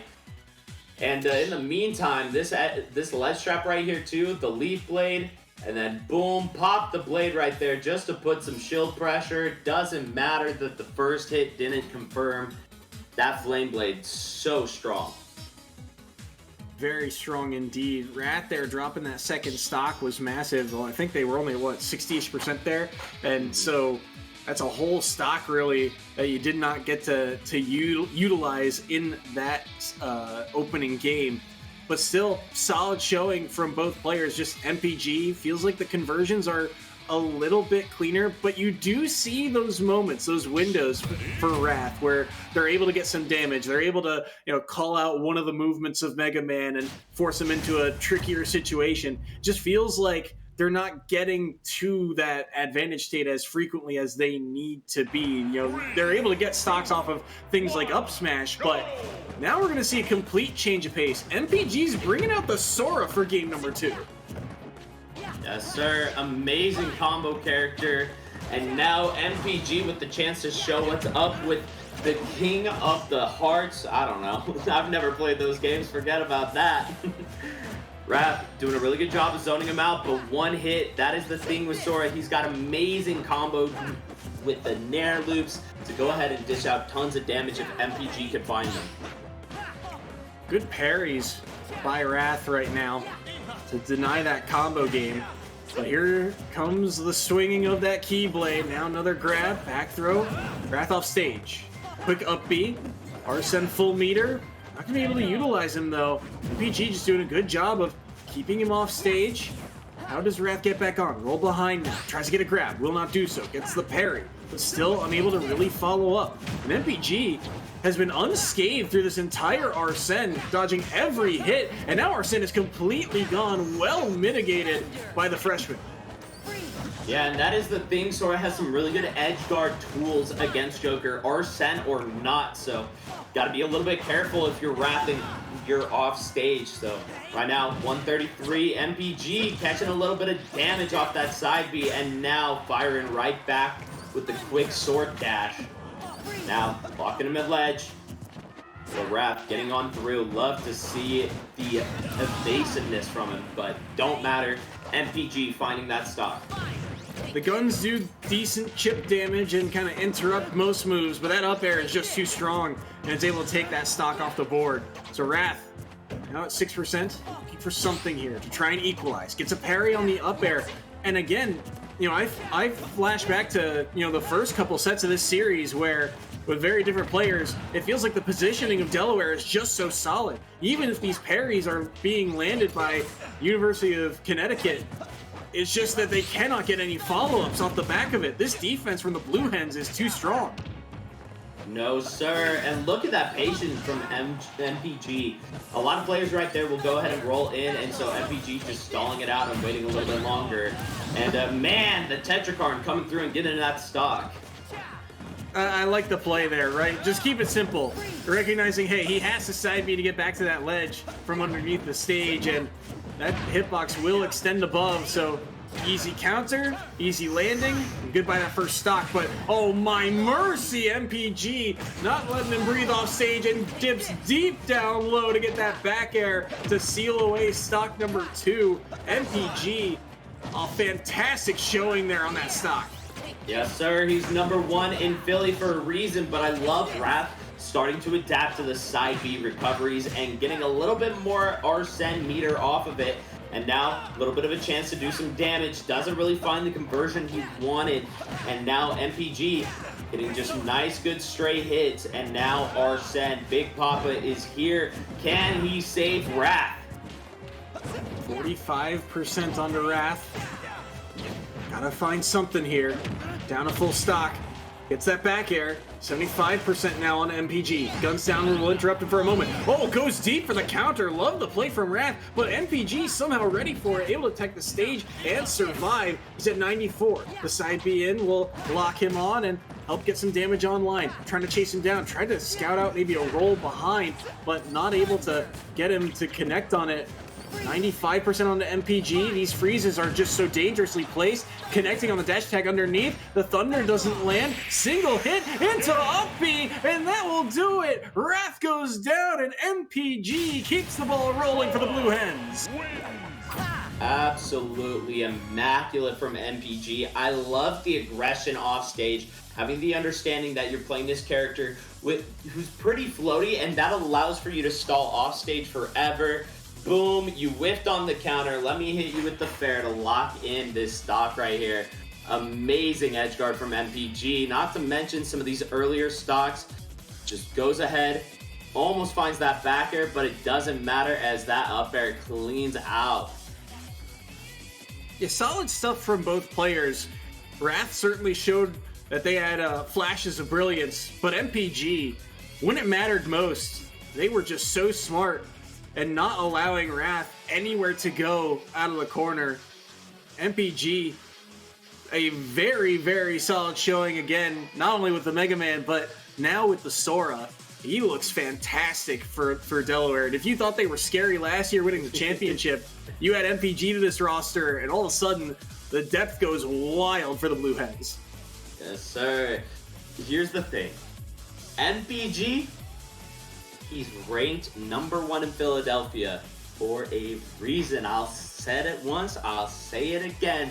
That Mega Man, that Sora, you better be ready. If you see him in your path, You have to have an answer. Otherwise, he's going to steamroll you. All of Delaware looking very, very threatening. A 24-5 victory over UConn. And unfortunately, due to time constraints, we won't get the chance to interview them this week. But a fantastic showing. We will see both of these teams next week. Should be a fun matchup. But for now, Yin and I are going to take a short break to get ready for our next series. When we come back, it's going to be the Marquette Golden Eagles going up against University of Texas Arlington Mavericks. Should be a good one, so don't go anywhere. We'll be right back.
We're different here.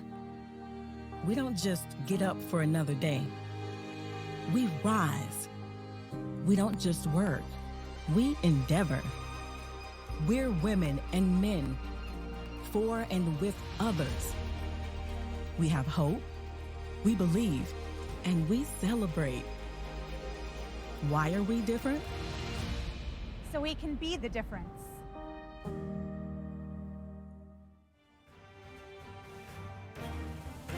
Hello everyone, and welcome back to the EGFC. Match number 2 about to get underway, a battle in the East. Marquette University going up against University of Texas Arlington. Should be a fun one. University of Texas Arlington last year, grand finalists. The year before, league champions. But Marquette, they've always had this upset factor about them. We'll see if they can get that here in week 2.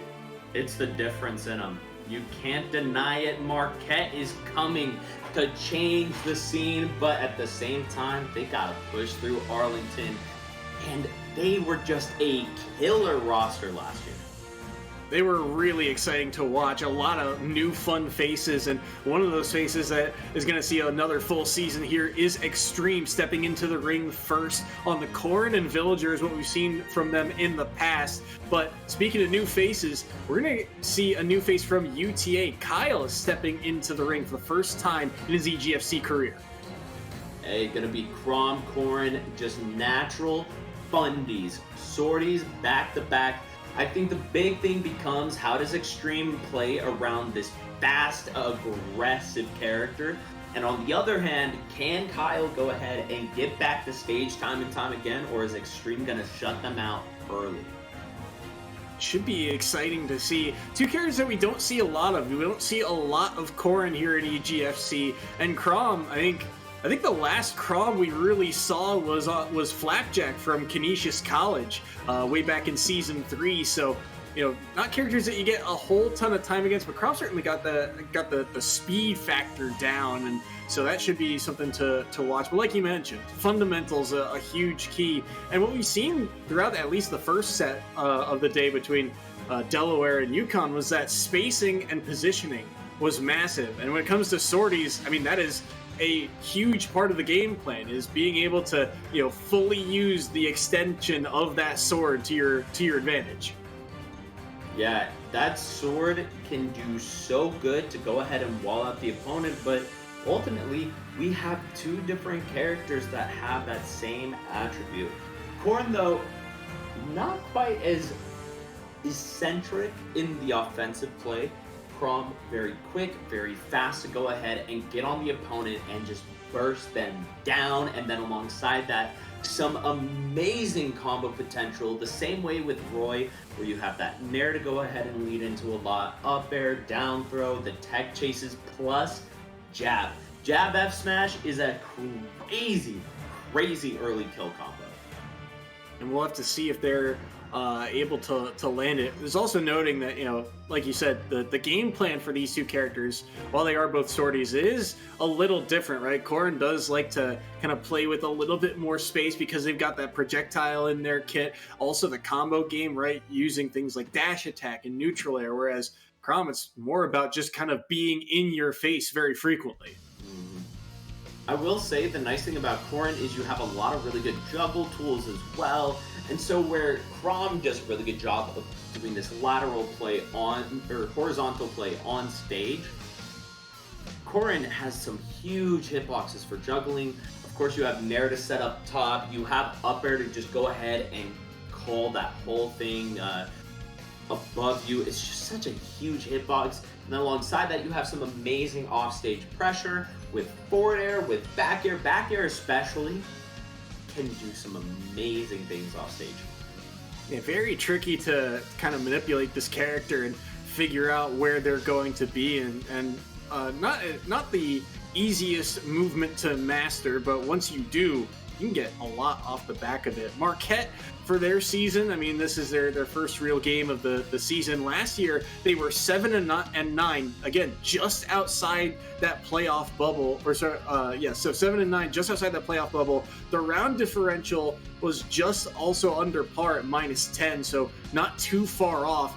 In the fall split was where things kind of fell apart for them. They went 4-4, but in that spring split, that was where they had the majority of their big victories. While they would fall to some teams like UConn, who we just saw, they were also able to upset teams who were championship caliber, like Colorado. They pushed DePaul to the brink, I believe, in week 6 or so last year. So they're a team that has that kind of underdog mentality, and they play into it. They feed off of it. And UTA, last year they stormed through the regular season. Were 16-0, won their conference championship. The only thing that they could not secure was that league championship finals in the last final round. So they're out for vengeance this trip, it feels like. Oh, 100%. And so ultimately the storylines of these teams is, can UTA bring back that same fire, passion, and top-notch play that they did last year? Meanwhile, for Marquette, are they going to be the underdogs again this year? Or are they going to go ahead and break through the glass ceiling and shatter everyone's expectations? And I'm here for it either way. Either way, we're going to get some amazing play from both teams. Of course, you mentioned Kyle, the Crom. We've got Extreme, the Corin. I want to hear, Soy. We've been talking a lot about these teams. Who do you think takes game one? Yeah, I'd have to say I like the speed that Crom brings to the table. I think this character can really mess up some of the slower characters. And while Corin's not the slowest, it's a noticeable difference. And so I typically like, the way that Crom likes to play. Also, on top of that, just UTA is a veteran squad overall. I mean, or at least you look at this program and across the board, they've got coaching, they've got players outside, observing and giving off notes. I mean, last year they were one of the most experienced teams with players like Army, Ollie, Beastly, Davey, a ton of experience overall. So even for a newer player like Kyle, you're going to get some good time on the board, as I believe we might get a stage selection or maybe a controller switch here, maybe a wrong nameplate or something. Either way, looks like we'll be getting into game number one underway, but I think off the bat, Extreme, I value the experience that they've got here in EGFC, but I like the program that UTA has built up, and so that might help the younger players for the Mavericks this season. Hey, it is a big question in the mind. Does that experience go ahead and bring you through, or is that top-notch coaching? Personally, it's a hard question to answer, right? Because both things are super valuable, and I think I might have to give it to the knowledge overall, where you said Extreme is this veteran player, and so when they get into these tough situations, they're going to know how to deliver in those moments. That decision-making going to be a question throughout this series. We'll see who comes out on top here in game number one. Extreme rocking the Corin, like you mentioned, and Kyle on the Crom. 3 stocks apiece, and so far, it is Extreme applying the early pressure, but look at the combo game from Kyle, and answer right back. 61% now, 70. Kyle only at 8% right now, threatening on the shield here. The jab, no follow-up, another parry, and there's the forward smash. You talked about the jab forward smash, and immediately Kyle brings it out. So much pressure and so quickly. Kyle looking to just tear out Extreme right out of the set, but Extreme finally starting to fire back a little bit with a beautiful combo right there. 64% pin, not quite getting the right hitbox that you want, but it don't really matter. Extreme dealing out plenty of damage. Side piece through. Ooh, good falling back air there from Kyle, getting the kind of back hit of it to help him extend a combo. The parry on that side B as well. Gets forward tilted off stage. Oh my mercy, fell into the forward smash, but he falls out of it. That's one of the downsides too of Corin. You get all that extra damage, but sometimes you're just not going to get that full, powerful hit of that forward smash. No, sir, but you know what? Counter to go ahead. Get a little bit of space there for Extreme. We're seeing Kyle do a lot more of the aggression here in this set. Meanwhile, Extreme trying to play a little bit more of that distanced mid-range game. And so far, it's paying off for Kyle, but boom, back air, man. Up 3 stocks to 1. Big early lead here. Extreme has to find a way to battle back. Forward tilt off stage. Almost got the back air. They're going for the upbeat on that corner, but not able to land it quite yet. Unable to get out of the corner as well, and they got the spike on the recovery too. Kyle going out in style. 3 stock in game 1. Paid off. Man, absolutely obliterating. Forget what I said about experience, because experience ain't prep you for this Nair, and then, oh, you thought you were safe down here? No, no, no. You are going straight to hell. I mean, Crom literally, his voice line on that up B is, "I will end you." He goes down with the ship here. He is not lying by any means. So, taking down Extreme in game number 1. And Crom, Kyle, on this Crom, looking very, very strong. Now, Extreme certainly had their break points in this matchup. You saw a couple of combos here and there, and you saw that they were able to keep things close. I love the counter that they were able to pull off, just recognizing how aggressive that Kyle was being. The problem is, they just could not find a way to take a stock when it mattered, and Kyle was so good at securing those stocks. Yeah, at this point, I gotta wonder, what is the play going into this next set? Is it the Isabel? I feel like the Isabel, hold up. Let me cook for a second here. I know Isabel is kind of a bad character overall, but I don't know. They come for the up B with Crom. You just have the fishing rod sitting there, you know? Maybe you just throw them right back out. Maybe you get a little bit of cheese, you know? Entirely possible. Villager also in that kit as well for the side of Extreme. So we'll have to see if they opt to go that way, go with the character switch. I think Corrin is the more practiced of the character palette overall. But I think the biggest problem, it feels like, again, is that just Kyle's getting so much off of seemingly so little. The moment Extreme is put into the corner, it is just constant in-your-face pressure, down tilts, jabs, and then, like you said, just off of one of those follow-ups, you can get so much big forward smash, follow up with a forward air, and all of a sudden, Corrin's recovery, I mean, it's there, it's middle of the pack, but it is also pretty linear overall. It's like, all right, he's going to angle this up B however he needs to get back to the ledge. And that's really it outside of that. Well, hey, looks like we are going to be going to Town and City. Pretty good stage overall for if you want a little bit more space to play with, and that's kind of what we were seeing overall for Extreme. Alongside that, you do bring in those side blast zones a little bit, so maybe, Extreme able to cheese out some kills with the F smash. We saw a little bit of a whiff just based on the angling during that game 1, so maybe be able to bring it back in this game number 2 for that. Going to Town and City with a ton of space.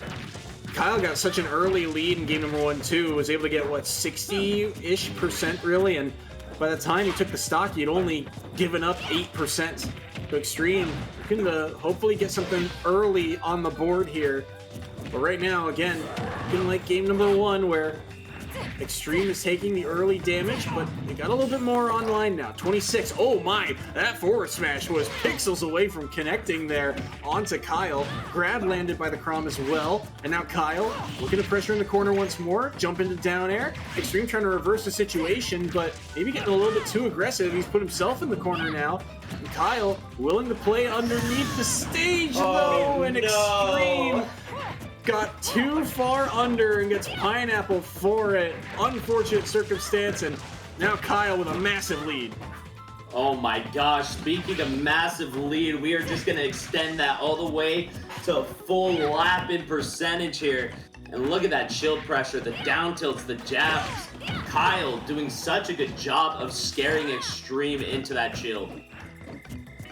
Just so many quick options used by Kyle dancing around this shield, and there's not really anything easy for Extreme to answer with when Kyle is in his face with just jabs, down tilts.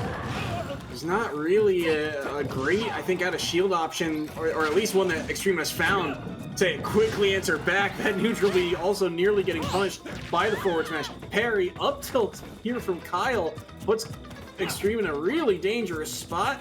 They'll dance around this upper right platform and eventually find their way back to stage, but once again, look where they are, on the outskirts. Jab back air will do the trick, and Kyle's up 3-1.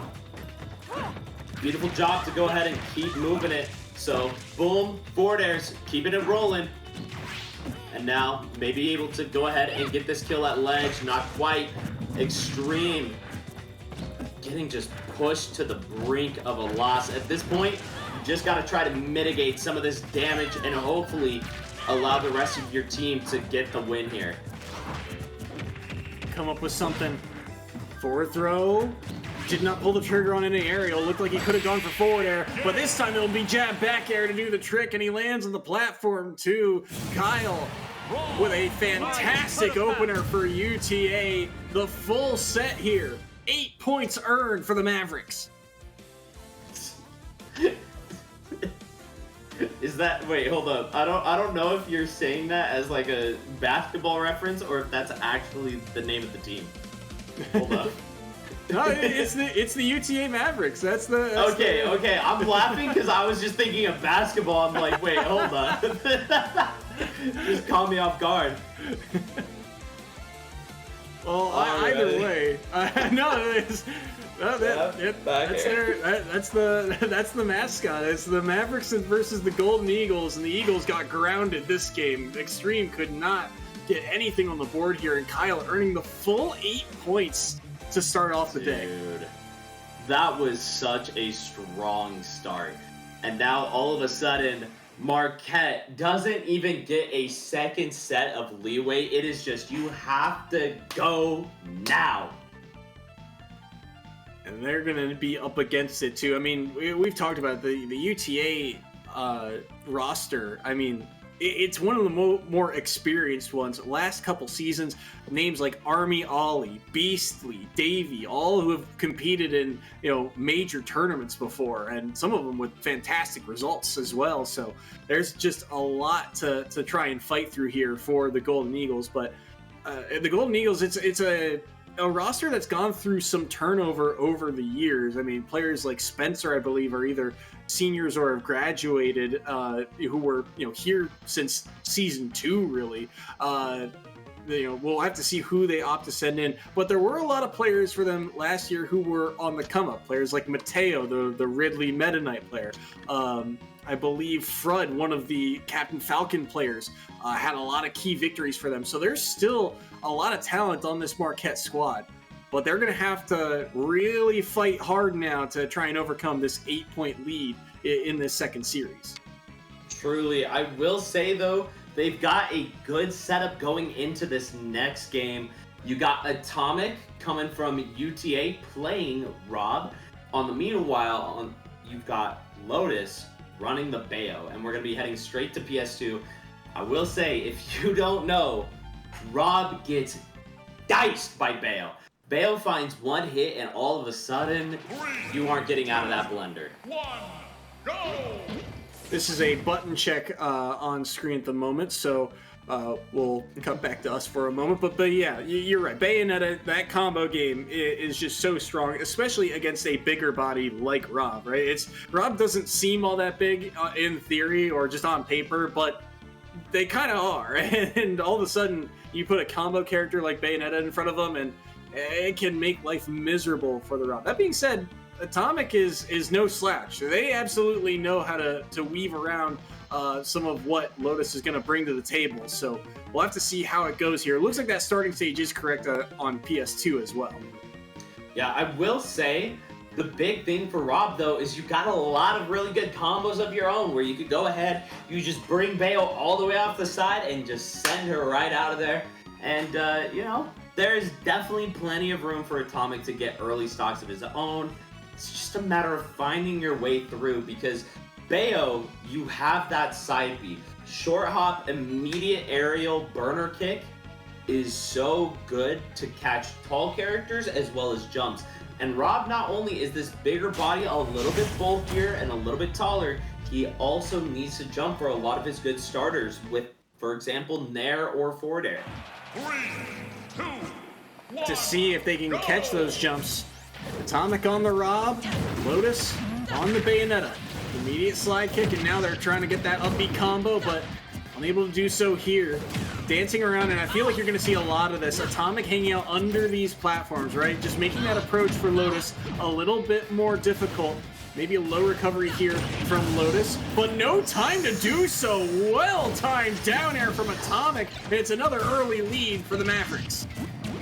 Yikes, what a start for Atomic, and now Lotus already feeling even more pressure, I'm sure. But you know what? I believe they can do it. It's just a question of finding the right hits. But this gyro is doing such a good job at just maintaining stage control.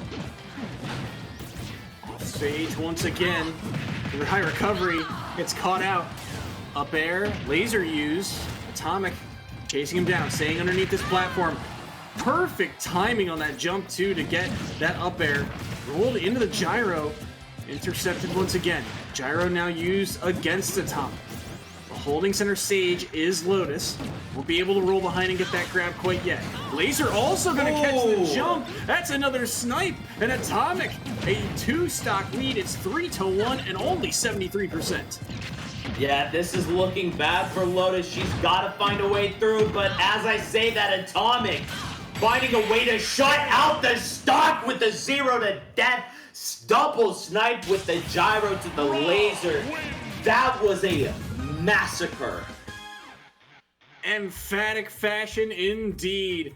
Was that a 0 to death here on this last stock? Sir. I feel like it was only a 73. And speaking of 73, that's what Lotus dies at. That fully charged laser will connect and take down Lotus on this recovery. This grab here was great, but I mean, just solid play. Check out the timing on this down air too. Plays patient, positions himself accordingly. Just simple little jump, pop up, short hop to do so, because you got to make sure that down air hits beneath that ledge, and perfectly timed to get that next stock. And then stock number 2, I mean, the gyro again into the laser. Lotus just gets caught with a slightly more lackadaisical recovery.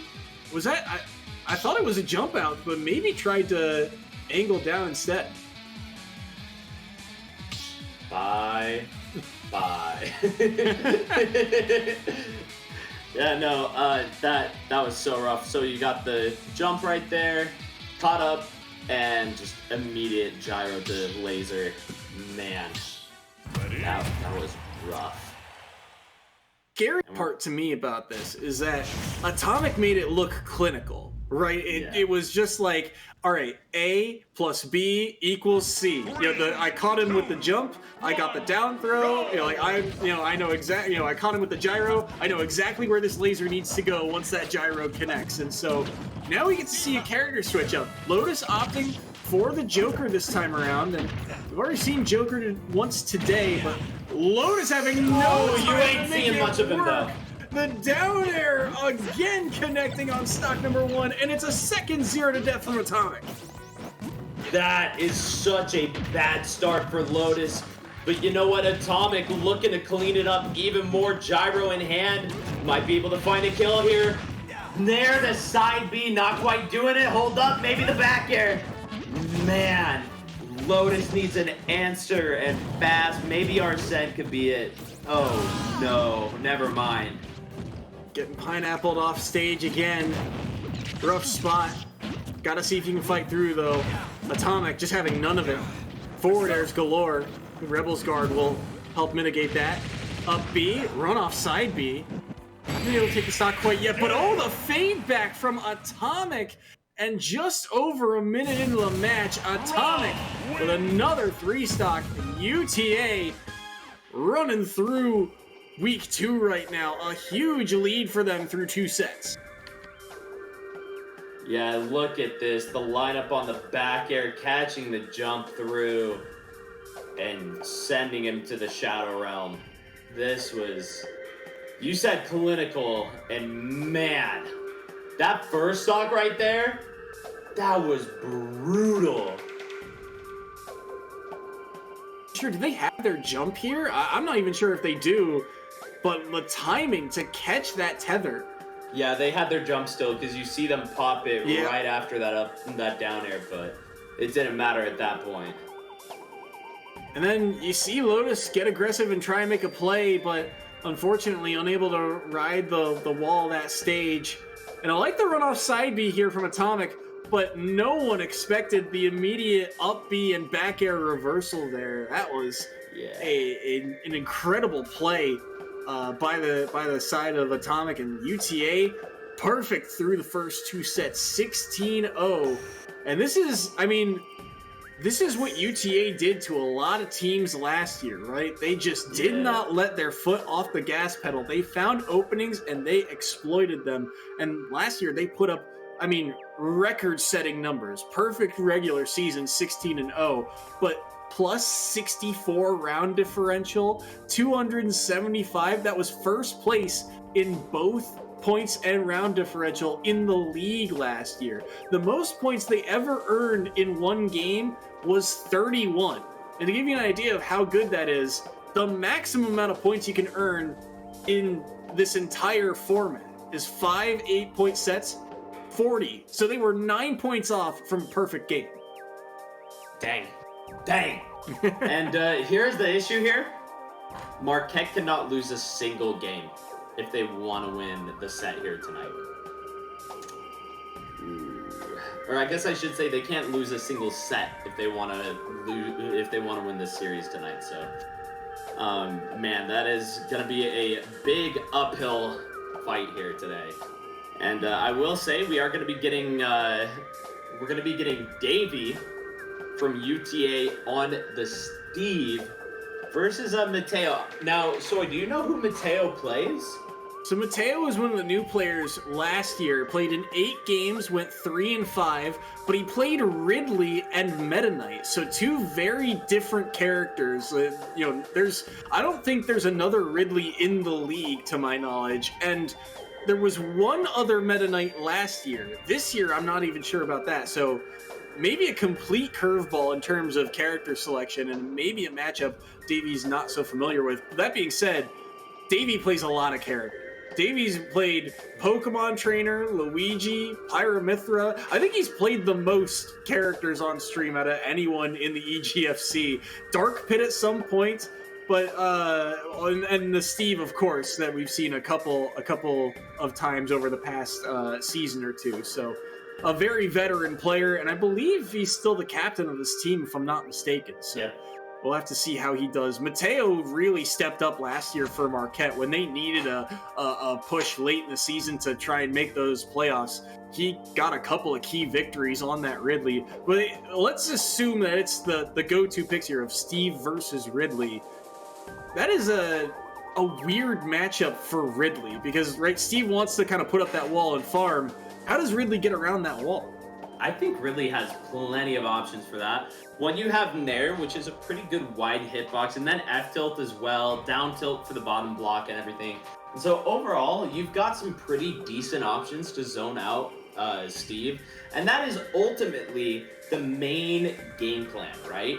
Is the usage of big hitboxes or safe hitboxes to break down blocks and to get in on Steve. The issue is, Steve is just that touch of death character. He gets that one tap and all of a sudden, Ridley ain't big enough of a weight to live long. Meanwhile, he's so big that he's just gonna get comboed to one side of the stage to the other. Yeah, I think I remember hearing correctly that Ridley, despite being big, he's kind of a middleweight character. Mm-hmm. The Samus characters, I think, are actually heavier. Dark Samus and just, I guess, neutral Samus, or however you want to say it. So either way, Ridley being lighter than those two. And so it's going to be scary for Mateo if they get into that combo train. And they're already at 73. There's some decent kill power on Steve as well, especially with those smash attacks. Oh, I like the idea. They tried to follow up off the block, but no dice there. Yeah, and right now we're already seeing Davey starting to turtle up with some of these walls and everything. Gold on deck and iron tools, though out of iron for the anvil and for the minecart could be a bit of an issue if they want to go ahead and pressure Mateo. Love that, going to go ahead and find the hit, but Mateo starting to fire back a little bit, quite literally as well, but now stuck at ledge. This is what Steve loves. 148, diamond in hand, and might be losing the stock very soon. That was a great nair to get back to stage, but unfortunately the back air is just a bit faster this time around, and that will be stock number 1 done, over and dusted. And now Davey landing those up tilts. 47-62 already onto Mateo. Up B right in the face of Davey. Will knock him away, but won't be able to take the stock quite yet. You're still going to need a good amount of chip damage on Davey in order to take this stock, unless you land something outright like an up smash, like a forward smash. but Davey does not make it very easy. Davey's a very defensive player at times and can really make stock taking difficult. That side B's not going to do the trick either. Dash attack from center stage, not going to be able to kill Davey. The glide underneath the fireballs as well. Mateo, you can tell that they're reaching. They're looking for a way to take this stock, but Davey's just not making it easy. Back air trades, and that's how Davey drops his first. Yeah, and so little resources right now. And first stock of Arlington's to drop. Mateo working some magic here. Can he keep it rolling? Who knows? Right now, Davey doing a really good job of utilizing minecart to go ahead and just maneuver around some of Mateo's neutral pressure. And right now, sitting at 118 though. Soy, this is getting a little tough here. Ooh, yep, that's the old school setup. One of the day ones, right? You put that block right above the ledge, and you go for the back throw to knock them off the block, and it's basically like a stage spike.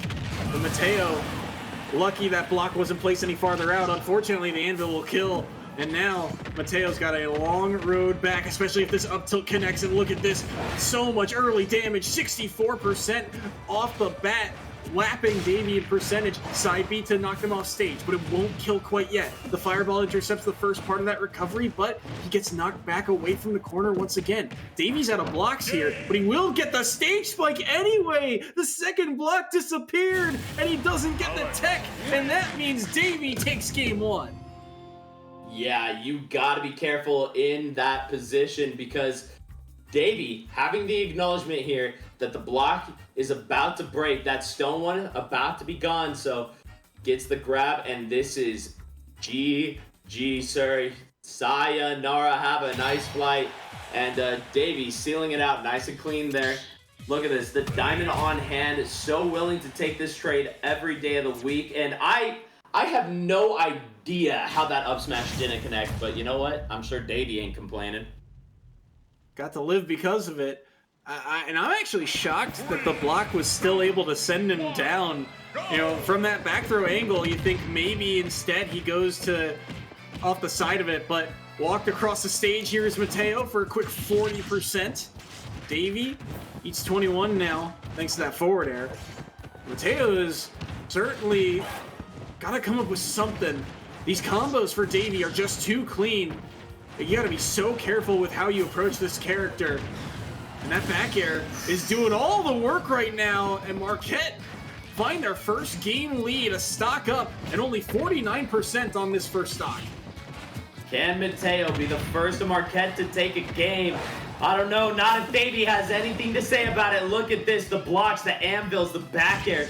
This is just a plethora of traps, and Mateo taking hit after hit. Down smash, setting him out too. Soy, this is getting interesting here. Good down smash there. Not something you typically see, but yeah, if you're on stage, that down smash will cover outside. And on Ridley's recovery, which is susceptible, not a ton of angles, even though it looks like it should be a move with, you know, Fox-like angles, where you can just kind of go in whatever direction, but really you only got the 4. Mateo now dropping that lead that they had. The TNT still connecting at the very top of that hitbox. 113 onto the Ridley. And that up smash somehow got through the anvil. And that's going to be another throw into the block. Down goes Mateo's second stock. And Davey puts UTA back in the lead. Ooh, and almost connecting the minecart. But you know what? Mateo finding the reversal. Love that. The nair to back air. Beautifully done, but now Davey still unfazed, and look at this anvil, pickaxe. Bro, we are on an excursion to find what move will connect first for Davey, and it is that minecart. Gonna go ahead, put him in the corner. Got a little bit of a chance here. Mateo needs to find a way to seal out this stock, and fast if he wants it, and that should be it. No spike. Got around the anvil too. 125 on Mateo. Looking for anything to try and bring this back. Any opening. Neutral air. Not going to be able to connect. Side B doesn't land. And Davey is there to punish. The down smash connects. And that's game 2. Davey takes down Mateo. And now UTA, they earn victory number 2 of the season. Dang. Look at this. Whiff on that and immediately caught up your big body. Not going to save you today from that down smash. And look at this. That should have been it. We saw a couple of those where Davey got him off stage with the minecart and just couldn't find the right hit. And wow. Just catching on that once again. A 2-frame right there. As look at this. He goes to grab the ledge and man, the wings getting clipped. Unfortunate. And that's another 2-frame today that is just a fantastic showing, and you gotta have the timing down, right? Davey absolutely has it thanks to that down smash. I mean, UTA, they do have the victory this week with only 2 sets remaining. Marquette can only get 16 points, which again, not enough to overcome what the Mavericks currently have. But still, you can see the moments of brilliance. You can see those tiny sparks from Marquette of, oh, this is a good idea. This is a decent play. It's just that execution is just barely off sometimes. I mean, in that set in particular with Mateo, right? Catching Davey getting a little greedy with that minecart off stage, gets the back air to even it up at 1 stock apiece. The tech off stage on the anvil, on the down air setup, that was really good by Mateo. But just too little too late. The control that Davey had in that series and the damage that was just coming so cleanly, right? The fact that they were able to exploit the fact that Ridley is a taller body, and that up tilt combo, just bread and butter it felt like for Davey. Every time. Bro, the minute Davey saw his stock drop, it was swinging that axe right away, and all of a sudden he got 1 hit from the axe, and Mateo was at 70 or 80, and that's such a rough thing to fight when you aren't getting much combos of your own, and honestly, really just doesn't have many. Yeah, you saw, I mean, from the game plan for Mateo, right? It was just a lot of kind of one and dones. The nairs knocking him out of the cart, the side Bs occasionally dragging him across the stage, the forward airs to knock him away. But like you mentioned, right? The Ridley combo game isn't all that extensive. There's not too much to follow up on. You need to almost, get them in a jab lock or something to really get a big opening. And Davey just did not give him the opportunity to do so. Constantly having blocks, constantly being in the cart, and then throwing out that up tilt at low percents just did not give Mateo really any windows back into the game outside of really the offstage interaction when they were able to get reversed and land that back air. So, fantastic stuff to both players, but UTA earning the win through 3 sets. They've still got 2 more to play out. Let's check out and see who they've got next coming up into the game. I believe UTA does have to send in their player next, and then Marquette will get the opportunity to counter. Which, speaking of, UTA will be sending in Memphis, Peach player. Haven't heard word from MU yet, but you know what? It'll be fun to see Peach. Peach, a very difficult character, extremely combo heavy with the turnip conversions, and so if you want to play that character, you got to break your hands, I swear. Yeah, it is very difficult to play Peach with the way that you got to land those float cancel combos. I'll have to check and see this because I'm not 100% sure, but Memphis rings a bell in the EGF, particularly in the EGFH, the high school scene, where I'm pretty sure they won the 2022 EGFH National Championship down in Florida for the one land for the high school level. So if this is the same Memphis, which if it's a Peach player and it's the EGF, I feel like that connects enough dots.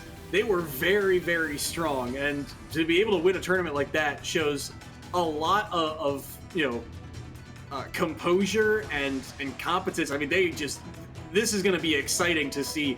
And on a lineup like UTA's, that makes this lineup even scarier. We talked about Delaware adding MPG to lineup. It feels like it's just an arms race between those programs.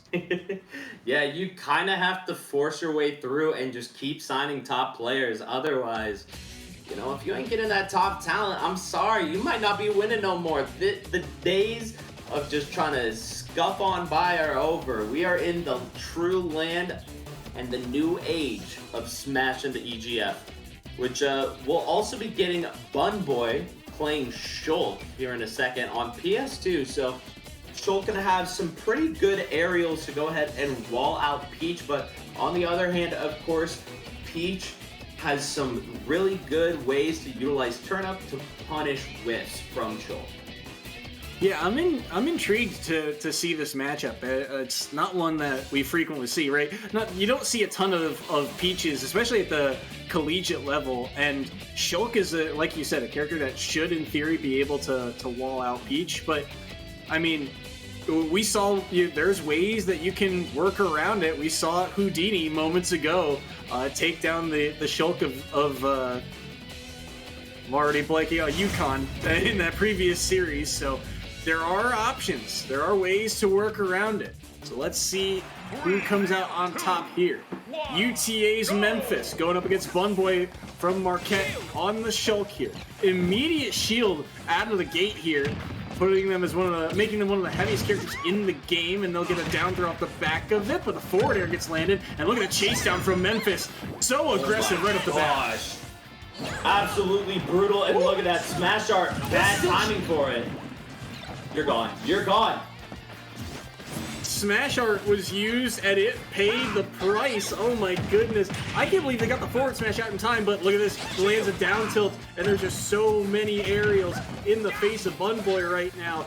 By the way, turnip they pulled was a stitch face. I thought it was going to connect, and that was going to be an even more secured stock than it already was, but still. Memphis pulling another turnip here. Caught by Bunboy. Not going to be able to turn this around, though. 85% counter landed. Memphis not going to go too far away, only at 45%. Memphis just holding so much tempo in this game right now. And Bunboy's got to find a way to get it back through. And man, with that counter right there, boom, Toad coming on through and dicing up Bunboy. Now down 3-1, and not much percent either in the way of Memphis. Buster on deck, might be able to dish out a little bit more, Soy. Good down air here. Won't be able to find the forward air off the back of it. 67% Memphis playing careful here. Do not want to get run down by this sortie. Buying themselves some space, catching anything that's maybe a little overly aggressive. You mentioned the whiff punishes. Right now, these forward airs are not landing, but they get reversed on here. Float should help in this recovery. Early side B, but the up B turning things around. Memphis now forced to recover low, and the parasol will not get them there, so Memphis drops their first stock. Bunboy, though, is at 109. Jump art used now, and there is nowhere to run from this crown. The forward air connects on the platform, and Memphis with a JV3. Man, absolutely phenomenal from Memphis right there to shut out. And man, JV3 to start. Boom, back air, and oh, you whiffed on that down air. You can't be throwing those out, my guy. So Memphis just cleaning up right here, and look at this edge guard too. Might have whiffed on the counter with Toad, but it don't matter. That F smash just cleaned it up. And right back into game number 2, it seems. But yeah, Memphis just solid control. And I like the phrase you used, tempo. Tempo is so big for Peach. Just the moment they get in your face, it is just down tilts, neutral airs, down tilts, back airs. It is just so much pressure. And I don't think Shulk's got a great answer to all that pressure. Outside of, say, something like up B. Also, good counter there on the dot eyes. That's a lot of damage with Buster Art online. But look at that, just quickly answered right back by one small combo from Memphis. Yeah, you say answered back, and you know what? Memphis ain't slowing down anytime soon. Oh, the read on the counter, too, to get that F smash. And Memphis going up a full stock already in the first 30 seconds, Soy. A substantial lead, and already working away at this next stock. Speed Art online here for Bunboy, trying to answer back here. Trying to keep up with that tempo that you mentioned. Good back air though, down tilt landed, another forward air here. Low recovery, and Toad is actually going to secure that stock. Wow, the last spray there, catching Bunboy before he can snap to that ledge and knocking him away. And now Bunboy smash art online so early here, looking for any kind of answer. They counter the side B, and they'll get one back again. Bunboy, great opportunity there, making the most of it, catching Memphis, being too aggressive, and now getting one off of the board. So still an opportunity to try and work things back, but they have got to get something on this stock. They do, and you know what? Memphis ain't letting them do so. That's it. It's over. Hole in one for Memphis right there, baby. 2 stocks apiece in 2 games. A solid 6 points earned by the rookie, and Memphis on the peach, looking dangerous as ever. The driver, the frying pan, the tennis racket, does not matter. They were all connecting, and I love the use of that neutral B right by the ledge, just realizing, hey, it's Shulk. That sword's gonna dip over and extend onto the platform. Just throw it out there and see if it hits, and if it does, Shulk's recovery is not good enough to get back afterwards. So really smart play from Memphis, and really good pressure applied. Bunboy just felt like they could never get their feet wet in this game. No, that was brutal. I mean, we've had game after game where it just feels like there's not any answers from Marquette. And you know, thankfully earlier, of course, we had the Ridley versus Steve, and that went decently well, but we're right back into the slaughterhouse. It is a tough task to go up against UTA. This is such a... Even the rookies, even the guys who have not played in EGFC or in the EGF format, week 1 really, because again, didn't get to play in week 1 of this regular season. This is their first time on stream, and they are putting up these numbers. They just... The experience they have and the practice that they get off screen, off of the spotlight, it is putting in dividends when they show up on stage. And Marquette, it is not easy to find any answers. UTA, they play so smart and so clinical, really. Again, just the way that they go about implementing their game plan.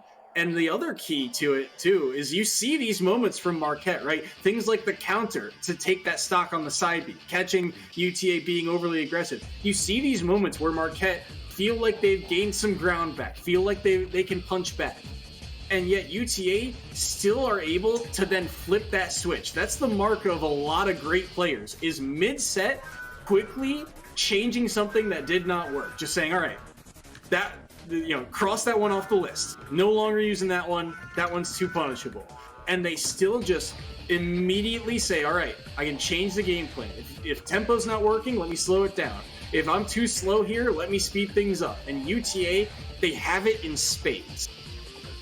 Which, side note, this is going to be our final score with the DQ for the 5th game. It turns out MU not having a 5th tonight, sadly, so UTA going to be able to take that, and we will be getting a interview here in just a little bit. So, I mean, man, dude, that was just... It was so good from UTA. Last year they were dominant. This year they're dominant. I mean, what can you say, dog? They're both going to be exciting teams to watch. UTA in particular with a big victory here. Marquette, obviously not the result they were looking for, but they'll have time to regroup and regain. Next week they get the University of Delaware, the defending champs, so the schedule for them doesn't get any easier, but there's still time. It is very early in the season. UTA, we'll get a chance to interview them after a short intermission, so don't go anywhere. We'll be right back.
Hello, everyone, and welcome back to the EGFC. We are joined by Davey from the side of UTA. Hello. After they got the victory over Marquette. Davey, I mean, a massive victory here. How does it feel to be back into the swing of things in the esports season? Man, it's been a while. We're excited to be back. I mean, last week we our opponent DQ'd, so I'm glad we get a chance to play this week. Hey, totally fair. I do gotta ask for the sake of the people, because we kind of went with this storyline and we wanted to double check and make sure. Memphis, is that the same Memphis from last year's high school season and everything? It is. Yes, it is him. Yeah, Y'all got the top talent, huh? yeah, we debuted actually all three of our new players this year, today. Atomic, Kyle, and Memphis. You know, they're here. All the old goats graduated, so it's a brand new team. I'm still here though, in Beastly. It doesn't feel any weaker. That's the scary thing. Mm-hmm. So I guess for you guys, I mean, like you said, a lot of the older guys have now moved on. They've graduated, but you pick up some great talent here. I guess you're still early in the season, but can you give us some insight into like what the kind of routine looks for you guys? How do you feel about the young up and coming squad? Man, they're incredible. I'm not gonna lie, but we will need some time to adjust to each other, because our old team, we've been together for like 4 years. We're just getting started, but we should be able to surpass what we've done before. Dang! So calling it now that this is the year that y'all go big or go home, right? Yeah, definitely. Hey, love to hear that. I gotta ask, who do you think out of the EGF league you are scared of the most, and who are you prepping for? Okay, I don't want to be that guy, but literally no one. Dang. I mean, I haven't looked at anyone, but I do want to get a run back on Delaware from last year, because they did beat us in the finals. So I do want to beat them this year. See, Delaware is the name that I had in mind. I'm not gonna lie. That's completely fair. I mean, you two both looked great, and it's interesting to me. You've got super high expectations. I mean, last year you guys were putting up record-setting numbers in terms of round differential and point differential. So it's super exciting to see. I mean, I guess for you guys, how big is the squad this year? Because there are some programs where it's just the 5 main guys, or some other programs like University of Hawaii where it feels like they've got 15 people on the roster week in week out that they could switch in and out from. So is it a big squad for you guys, or is it just going to be a consistent 5 or so? So we have a consistent core 6 players that are our varsity players, but we do have 5 extra subs in the back in case for some reason all 6 of us can't make it. But yeah, it should be the core 6 that you'll see every week. Dang, came in prepped, huh? I gotta ask, when it comes down to it, I mean, how are you feeling after the first 2 sets?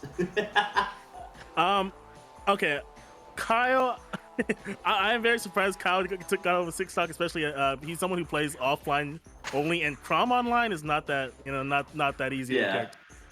Atomic taking 6 stocks, that's expected. That man's the Wi-Fi goat. He's the offline goat also.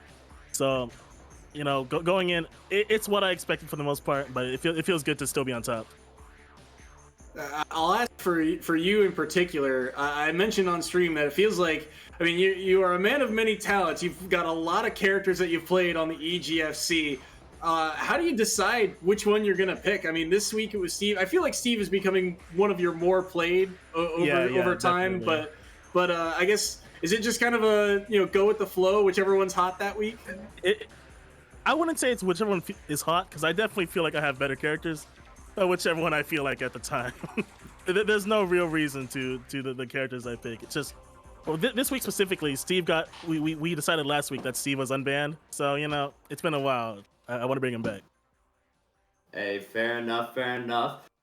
I gotta say, are we gonna be expecting that Steve to keep coming back? Because you got a lot of the nil combos on lock, but then you had some of the more common things. For example, you weren't hitting the forward air pig spikes off stage, but you had all the complex stuff kind of down.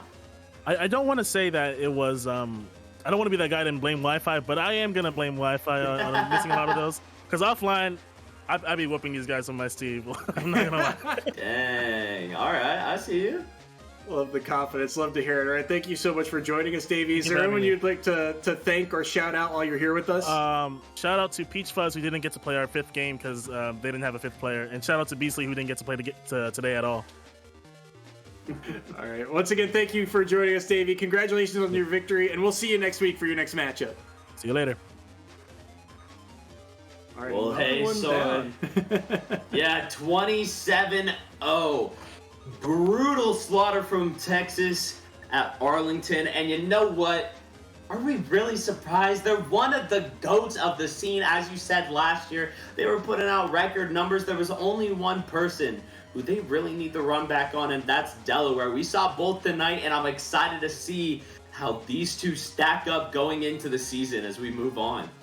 It's going to be super exciting to see. Is UTA next week, they get George Washington, who's another one of these teams that has that kind of upset factor about them. They've taken down champions before, so they'll have to prep hard for that matchup. But we are going to cut to a break to get ready for our next matchup, our final matchup of the night, which will have George Washington University on stream. They're going up against another East Coast rival, William & Mary, and George Washington after the break. Don't go anywhere. We'll be right back.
The George Washington University, at the intersection of policy, practice, and research, connecting all that Washington has to offer with an intellectual environment that drives progress, transforming vision into action, offering learning experiences that are rigorous, real-time, and real-world.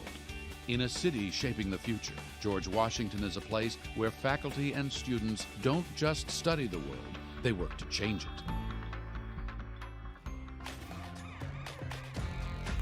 This ball doing a whole lot to spike. For a little bit off that Charizard, and I guess we're sticking with it here. The flare so let's the forward smash disjoint. Oh my goodness, North. For Bonnie. Just, I think Cloud has a great match. That should have been unsafe. Yeah. Yeah. Any...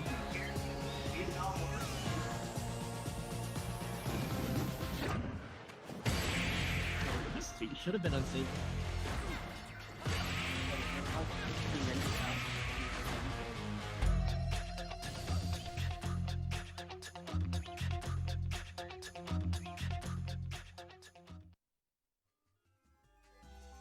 Hello everyone and welcome back to the EGFC, an East Coast battle to help cap off our night. George Washington University going up against William & Mary, two squads that have been atop the EGF before and are looking to get off on the right foot here in week 2. It's exciting. I'm ready to see some Smash. I'm ready to see some high quality Smash. I've heard positive things about both of these teams. I don't personally know what to expect, but I know that we've seen some hot Smash already tonight. So if they can keep the ball rolling, I'm going to be happy.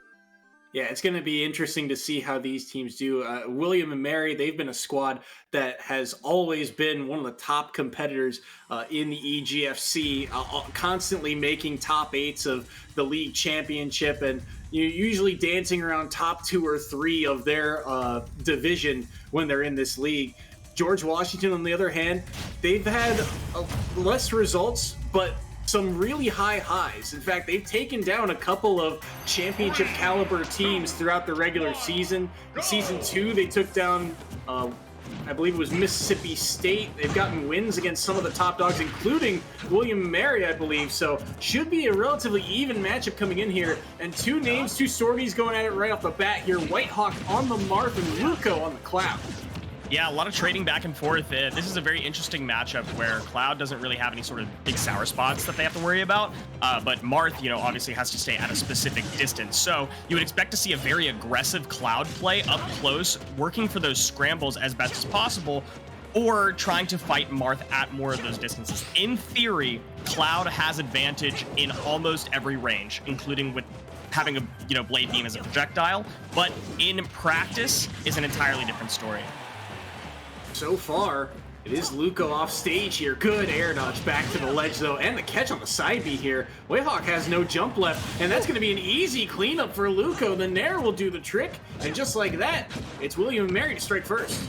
Yeah, looking like you've done that Nair off stage a million times. It was so casual from Luco. Let's see how Whitehawk can respond. 127% is going to be kill percentage for almost anything on Marth. F-tilt is something that's a fantastic ledge trapping tool. Ooh, but just slightly misspaces the climb hazard, and the stock reset is here. 40%, nothing to scoff at. Pretty even right off the bat. Oh, tried to pull off a down air there was Whitehawk. Instead gets hit away. 73 now onto this Marth. That'll be at a shield. Just the ultimate trump card, it feels like, for when they're both right next to each other. And again, routine. The neutral air will do it. Whitehawk cannot recover. And look at this. A full stock lead now. And Luco looking to make more of it. Another up B. Look at the movement here from Luco. Some odd options, but they're working out. Yeah, Luca's making it look like exactly what we talked about for this matchup, being very Cloud favored, having that fast airspeed, faster than Marth's airspeed. Even if your air acceleration or drift isn't quite as good as Marth's, that's not really what you need as long as you have momentum on your side, which Luco seems to always have. But he's getting caught jumping too. Limit side B. They're able to take him down, and that is a big win for Luco, seemingly out of nowhere, taking game number 1. Yeah, that was a 2-stock victory, which is pretty nice. I mean, that's very compelling to say that William & Mary is getting a strong start here. Luco looked very, very strong, kind of keeping Whitehawk on the back foot the entire time, not giving any opportunity for Marth to get that any decent edge guards, keeping Cloud's bad recovery at bay. None of that happened. It just seemed like Luco had the entirety of the pace in his palm. Those edge guards were just so clean, so routine, it felt like, from Luco. And Whitehawk, like you mentioned, just felt like they could never really get their a full grasp on any ground on this matchup. Couldn't really get their feet wet. And look at this, that limit side B doing so much damage, covering so much there. And it's one of the few times I think that Hawk actually jumped from the ledge. So really well done. Early 2-stock there.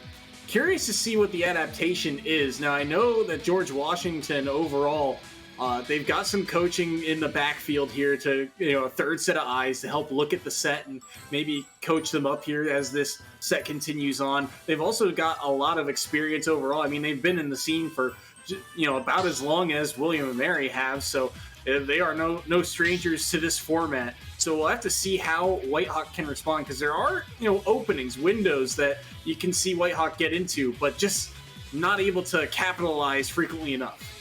Yeah, stage selection I think is going to play a part. You don't tend to want to take Cloud to a stage where his movement can overwhelm you, so anything that has like a lot of area to move around in, generally what you want to be avoiding. You don't want to go to FD, you don't want to go to Town and City, despite the shallow walls it being beneficial to Marth in a lot of cases, it's still probably not worthwhile to go for. You want to go for something a little bit more tight quarters.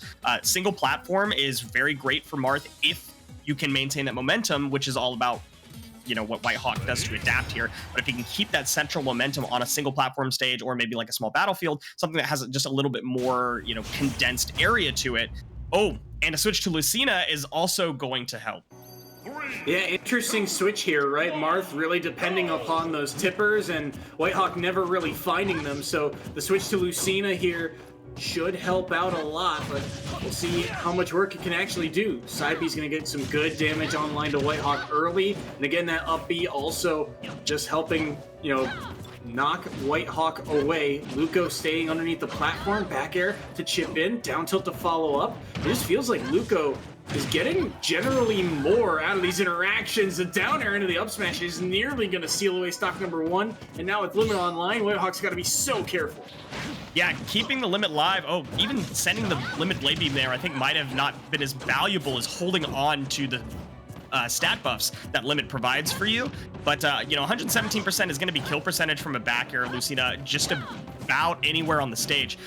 What we want to see from Whitehawk here in the adaptation from switching to Lucina is more scramble situations going in the way of Whitehawk. You might not fish for them as often, but you definitely want, especially going to small battlefield, to stay in those close quarters, because the second that you get spaced out by Cloud, it looks like that. Stock up for Luco. The track down was so clean from Luco. Luco's just reading Whitehawk's movement really well. And those back airs are just so dangerous. Another forward air, only finding shield. Forward air from Whitehawk this time around to push him off stage. Goes for the side B, but Luco's got one of those on his own and getting even more damage off the back of it. It just feels like, again, the scramble situations are not being forced as frequently as you'd like.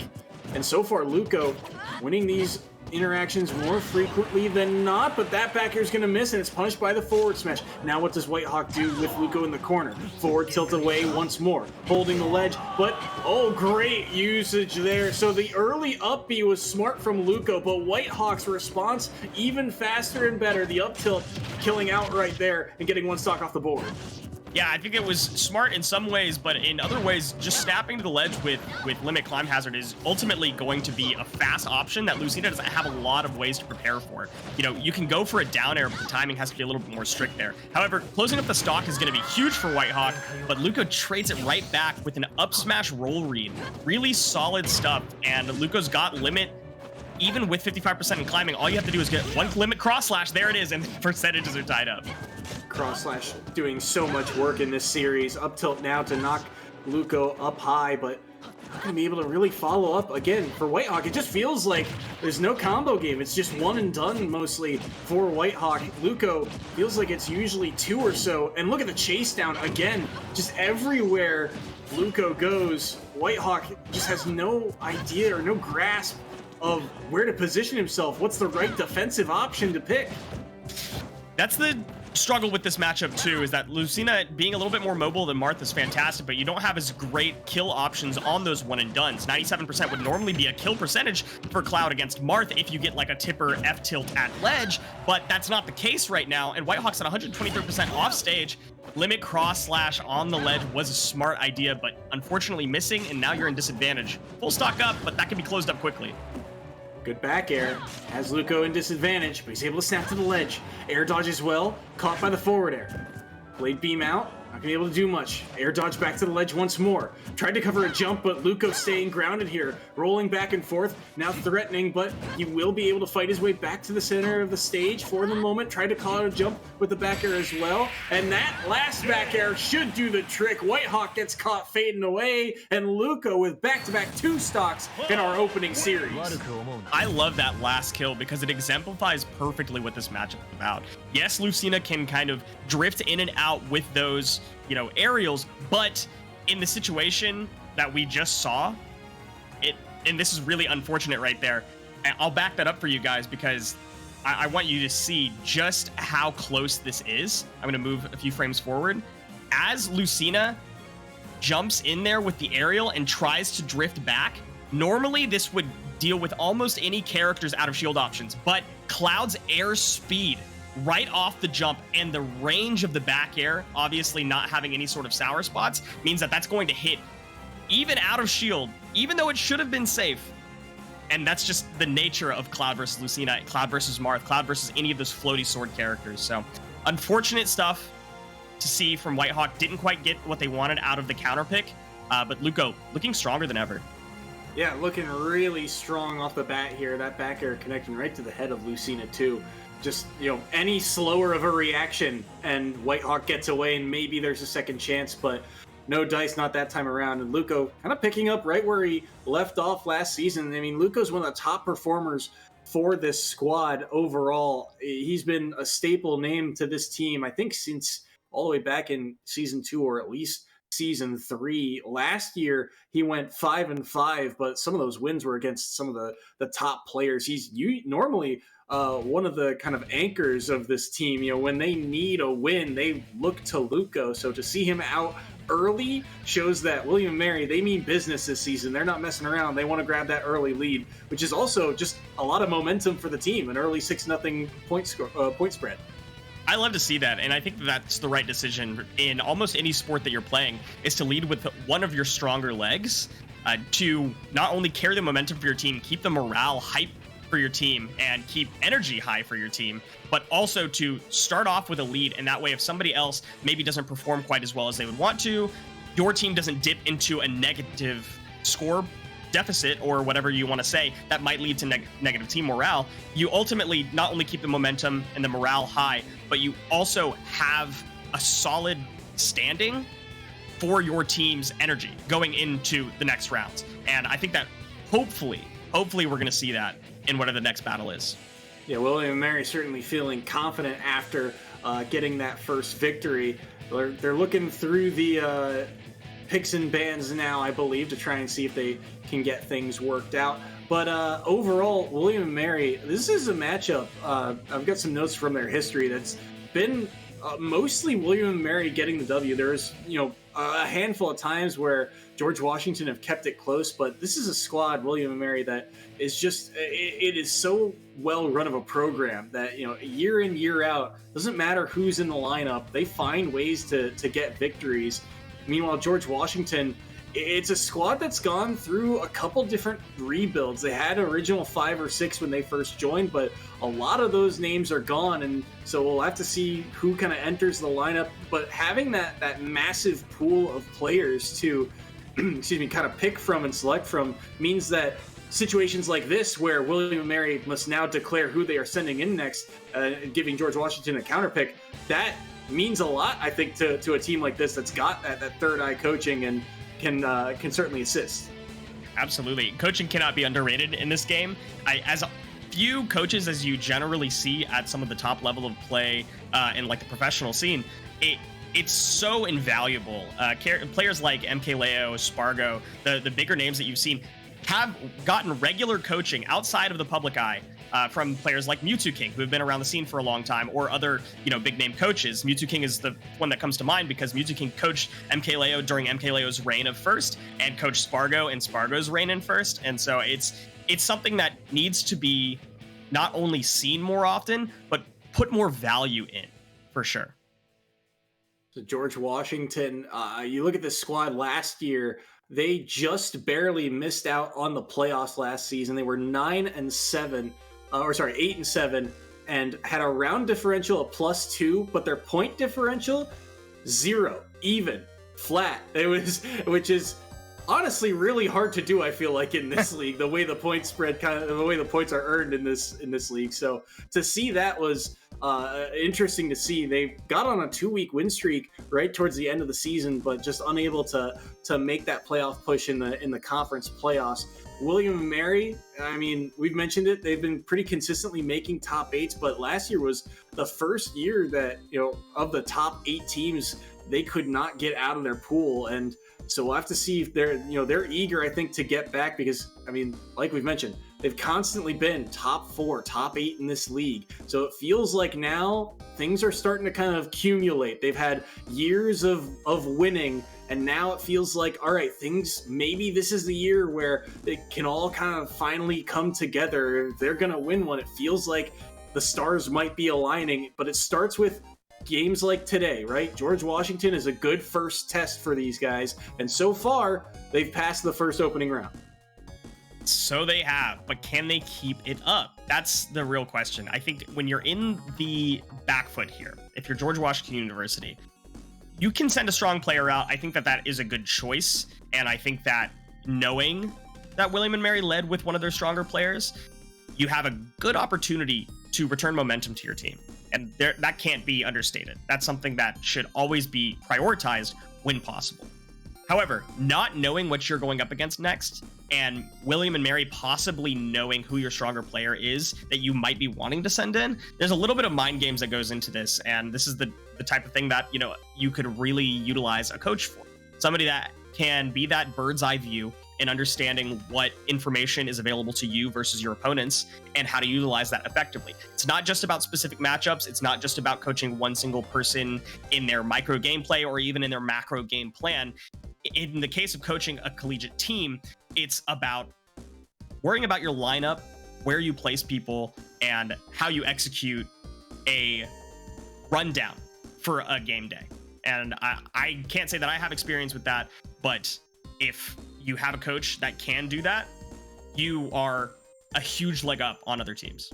It's also worth noting too, William and Mary have been one of these teams that they've typically got, you know, their main character. A lot of players, right? They've got their main character, their go-to guy, and then a pocket pick for maybe a matchup or two that they don't like. But for William and Mary, a lot of those players, some of those mains are a little unconventional. I mean, Claytron, for example, has been one of their top performers over the past couple seasons on the Mewtwo.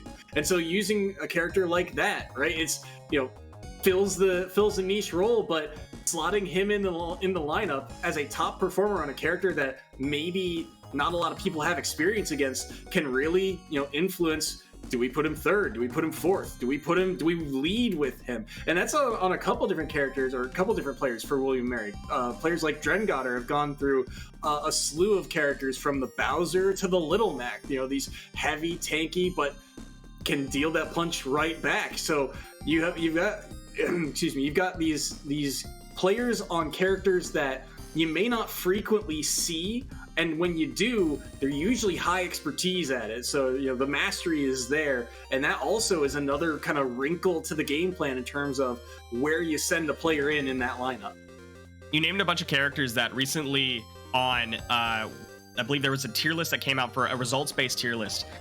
You named a bunch of characters that are in the bottom 2 or 3 tiers of that results-based tier list, the bottom 25 of the cast of results on, you know, a local, regional, national level. And, you know, international level. U2 being, I think, 6th from the bottom. Very few people play the character, but enough of the people that do play that character are showing at least that small amount of results. It's kind of showing that character mastery like you were talking about. Peanut may be the only Little Mac that's actually getting results, but he's getting fantastic results, inventing new tech every day, and encouraging other people to play the character. More and more people get the matchup because of that. Unfortunately, that's just the nature of how it works. But you have to decide, do you want to keep it close to the chest or do you want to let it go? Wii Fit is an interesting one because it's in that similar niche matchup style. People don't play a ton of Wii Fit outside of, you know, very specific areas. But it's really about whether or not the player has the matchup knowledge, and we'll find out. Yeah, and so Republican Animal Crossing, RAC also, I believe, is something that we've talked about. He's on the Wii Fit, which is not a character he typically plays, but he looks real darn good at it. Oh my mercy, what a down air on Ixoth. That was a very emphatic down air, and Ixoth is a player that has really stepped up in the recent years for William and Mary. When they went through a lot of turnover after Season 2, he was one of the players that they looked to in the playoffs to help get some of those victories. And on a character like Hero, you can absolutely get some explosive wins. Definitely. The bounce being online is important because you avoid having to worry about Sun Salutation and Header for the time being. It's not as important as it might be in, say, the Mega Man matchup, to where you want to waste MP on it too often, especially when you really need to make a comeback here in this stock. That's a fantastic way to do it, though. Just use a normal, get some MP back up, and psych up to hopefully just get some good movement and damage out. Oh, but the back air, unfortunately out of shield on Hero's slow aerials, is going to keep the stock lead hot for RAC. Big early stock there, and now, I mean, full stock lead. Ixoth, I mean, Hero can certainly make this comeback, but it's just going to be very difficult, especially with that soccer ball. interrupting a lot and doing a lot of work. Maybe an up tilt here, no. Finds the shield instead, goes in, finds a grab as well, up air off the back of it, gets the spike. Can he get a follow-up? No, the up tilt again, just barely not coming out in time. But some of these odd hitboxes are just really working out well for the side of George Washington. Yeah, when you have a character that has Accelerattle and Oomph on one ability that they just have to slightly time well and you don't have to worry about RNG for, you get a little bit discouraged playing Hero, a character where you actually have to rely on not only the RNG but a resource to worry about to get both of those things separately, let alone together.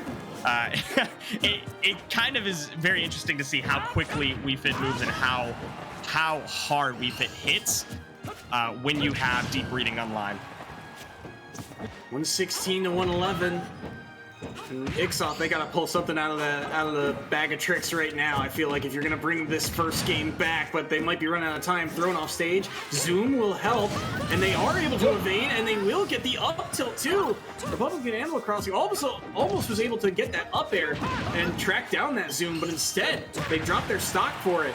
Deep breathing nearly killing thanks to that forward tilt. Ixoff again finding Zoom out of MP, but he still gets a second up tilt off the back of it, and he's surviving on this last stock. Yeah, deep breathing is about to be offline here, and that's, a good spot for you to be in. There it is. It's offline, and you have 153% of rage on your side to kill with 65%. You don't even need a crit at this point. You just need a good solid hit or a good solid read. 37 MP, you might even be able to pull something out like Hatchet to get this back, but that requires you getting back to the stage, and Zoom's going to do it for you. He had Psych up too until that grab. The neutral B lands. That's a big damaging move. 81% now, but a grab here on the platform, the back throw, still not going to be able to do it. Does he get around the soccer ball? Well-timed air dodge, but he's got no MP left.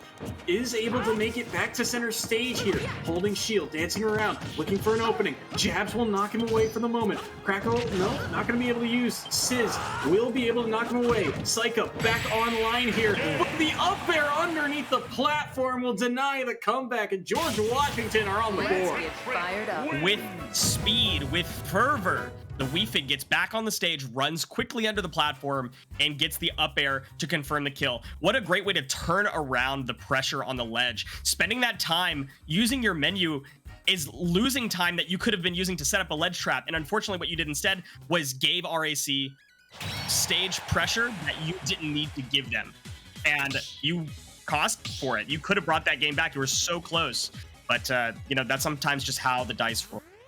And the other part I really like about that last stock was that not only did he get that up air underneath the platform, but the way he went about it, he was on the ledge, right? And Ixoff runs to the left. He's running away, trying to buy himself space. So RAC had to preemptively get over there under the platform. He had to guess where he was going to go and cover that space. You'll see it here, right? Gets over to that platform.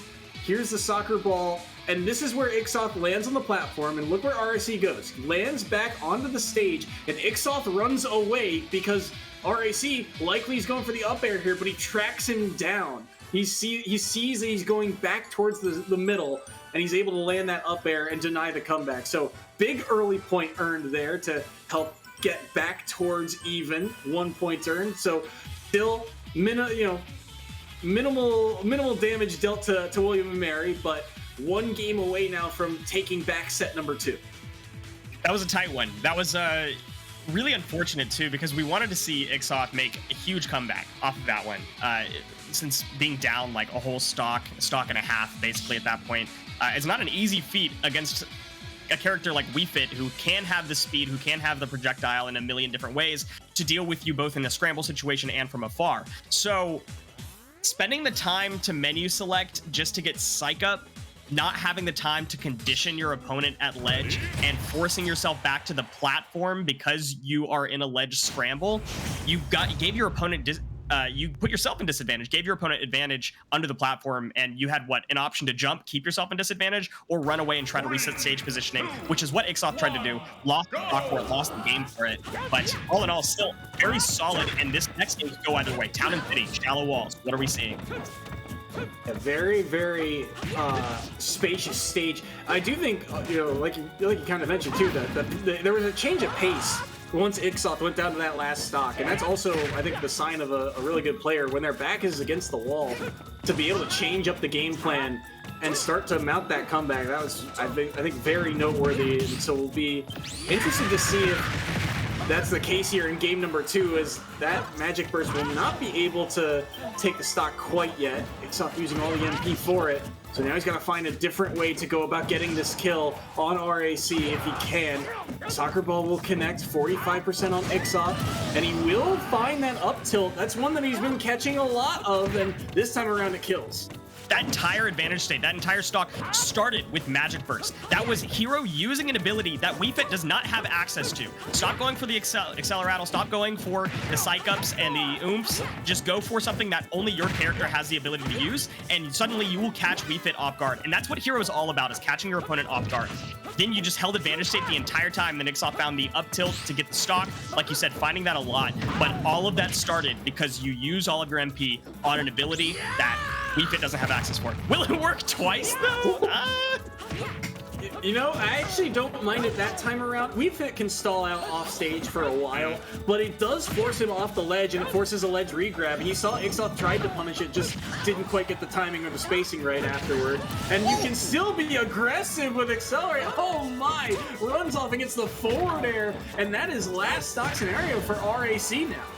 That was excellent. That was an incredible use of that power-up. Being able to catch your opponent off guard with a burst option. Yes, it's you know, online, and so there's a bit of a delay, but you know, knowing that was smart. Wow. I wish I didn't talk through that play. Incredible way to close out that game. Ixoth. And that means we've got a game number 3 between these two. What a play. I mean, this is the magic of Hero, right? Just seemingly out of nowhere, you find these opportunities, and just an unfortunate circumstance, right? Forward air knocks him onto the platform, and you got to be ready to tech those, I guess. But it's such a situational thing that he gets caught in and rolls away and rolls with the projectile and drops the stock because of it. Yeah, the full charge Kafriz there is impossible to avoid when you don't tech on the platform. You have to perfectly time a roll in, and you also have to be expecting it online. I don't know how you could have even pretended to anticipate that. And Ixoth did not have a ton of MP for that one. We're seeing this edge guard again. Incredible stuff. The runoff with the Acceleratle, just so fast. It's basically Greninja dash attack. It's just unreactable. Here's another look at it, right? Jumps from ledge. Plenty of MP, actually. 39%. He got hit with forward air and died at 39. That is crazy kill power. And that's a massive swing, right? Now the score is 9-1. So even if you pull this game back for George Washington, you're still going to be at probably a full sets deficit headed into set number 3. So you're starting to get into that must-win territory for George Washington. So the stage, let's see, Battlefield's going to be banned 100%. So I'm imagining that we're going to be wanting to see a one-platform stage again. Smashville is, ideal. It depends really on what the bans are. I don't imagine we're going to a long stage again. We're not going to FD for sure. We're not going to Town and City. PS2 is possible. I would be more inclined to think that,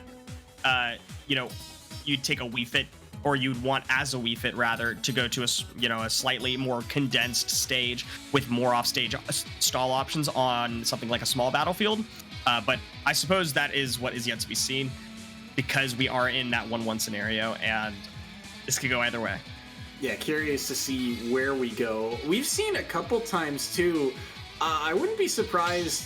All right, they'd have locked in the stage, and it's going to be Yoshi's story. So the old school. And I actually do like the pick here, because Soccer Ball can bounce at some funny angles, and things like that neutral B for Hero could get stopped by those edges as well. So there are some tricks to this stage that Ixoth is going to have to be weary of. Yeah, that's very interesting. Yoshi's. That's gonna leave me scratching my head a little bit there. I think obviously it's basically Battlefield, and that's exactly where you want to be as Wii Fit trainer.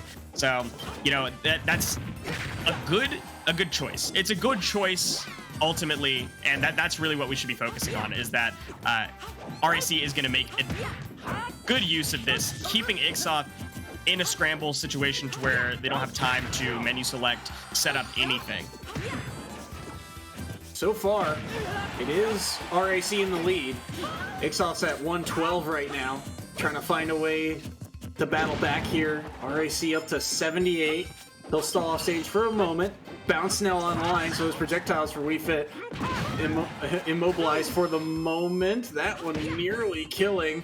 Dead even in percents all of a sudden. Low recovery, caught by the down tilt as well. Fading out to try and go get him, but as bounce goes away, Soccer Ball knocks him back. Yeah, that's dead even percentage from both these characters, and oh man, that's just a little bit of a scramble aerial there to take it. Zoom to stall out the Angel platform is so smart. I love that decision from Ixoth. And really difficult to react to if you're RAC in that moment as well. Up B will land, but no follow-up there.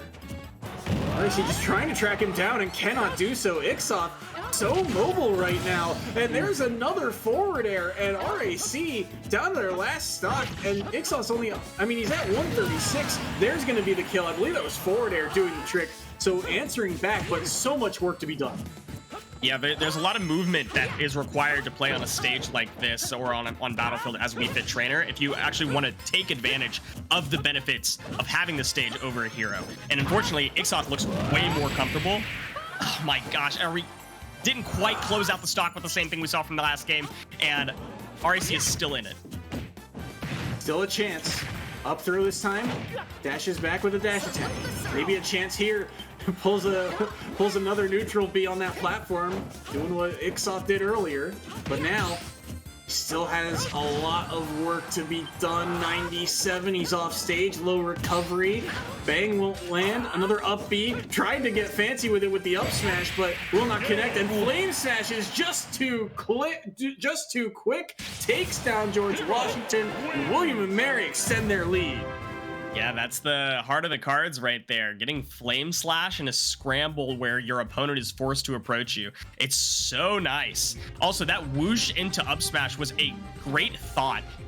And RAC did react quickly with the DI, which is fantastic, but you can't be prepared for this. I mean, it's so fast, and you see your opponent menu selecting. There's only like 2 options in the menu that are that quick that will hit you at that angle. So unfortunate stuff from RAC. Tried to make the right decision, but Ixoth showing that RNGesus is on their side.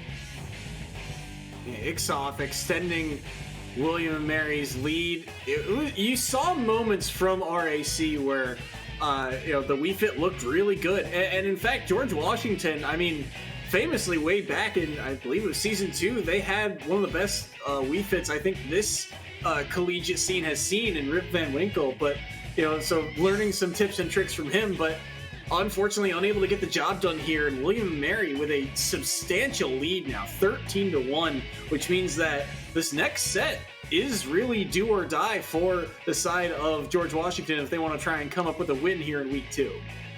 To be fair, that set looked a lot closer than the first one. I'm honestly, it feels bad just seeing 1 point on the side of George Washington University for how hard they fought for that one. But it was good. It was a good showing from RAC.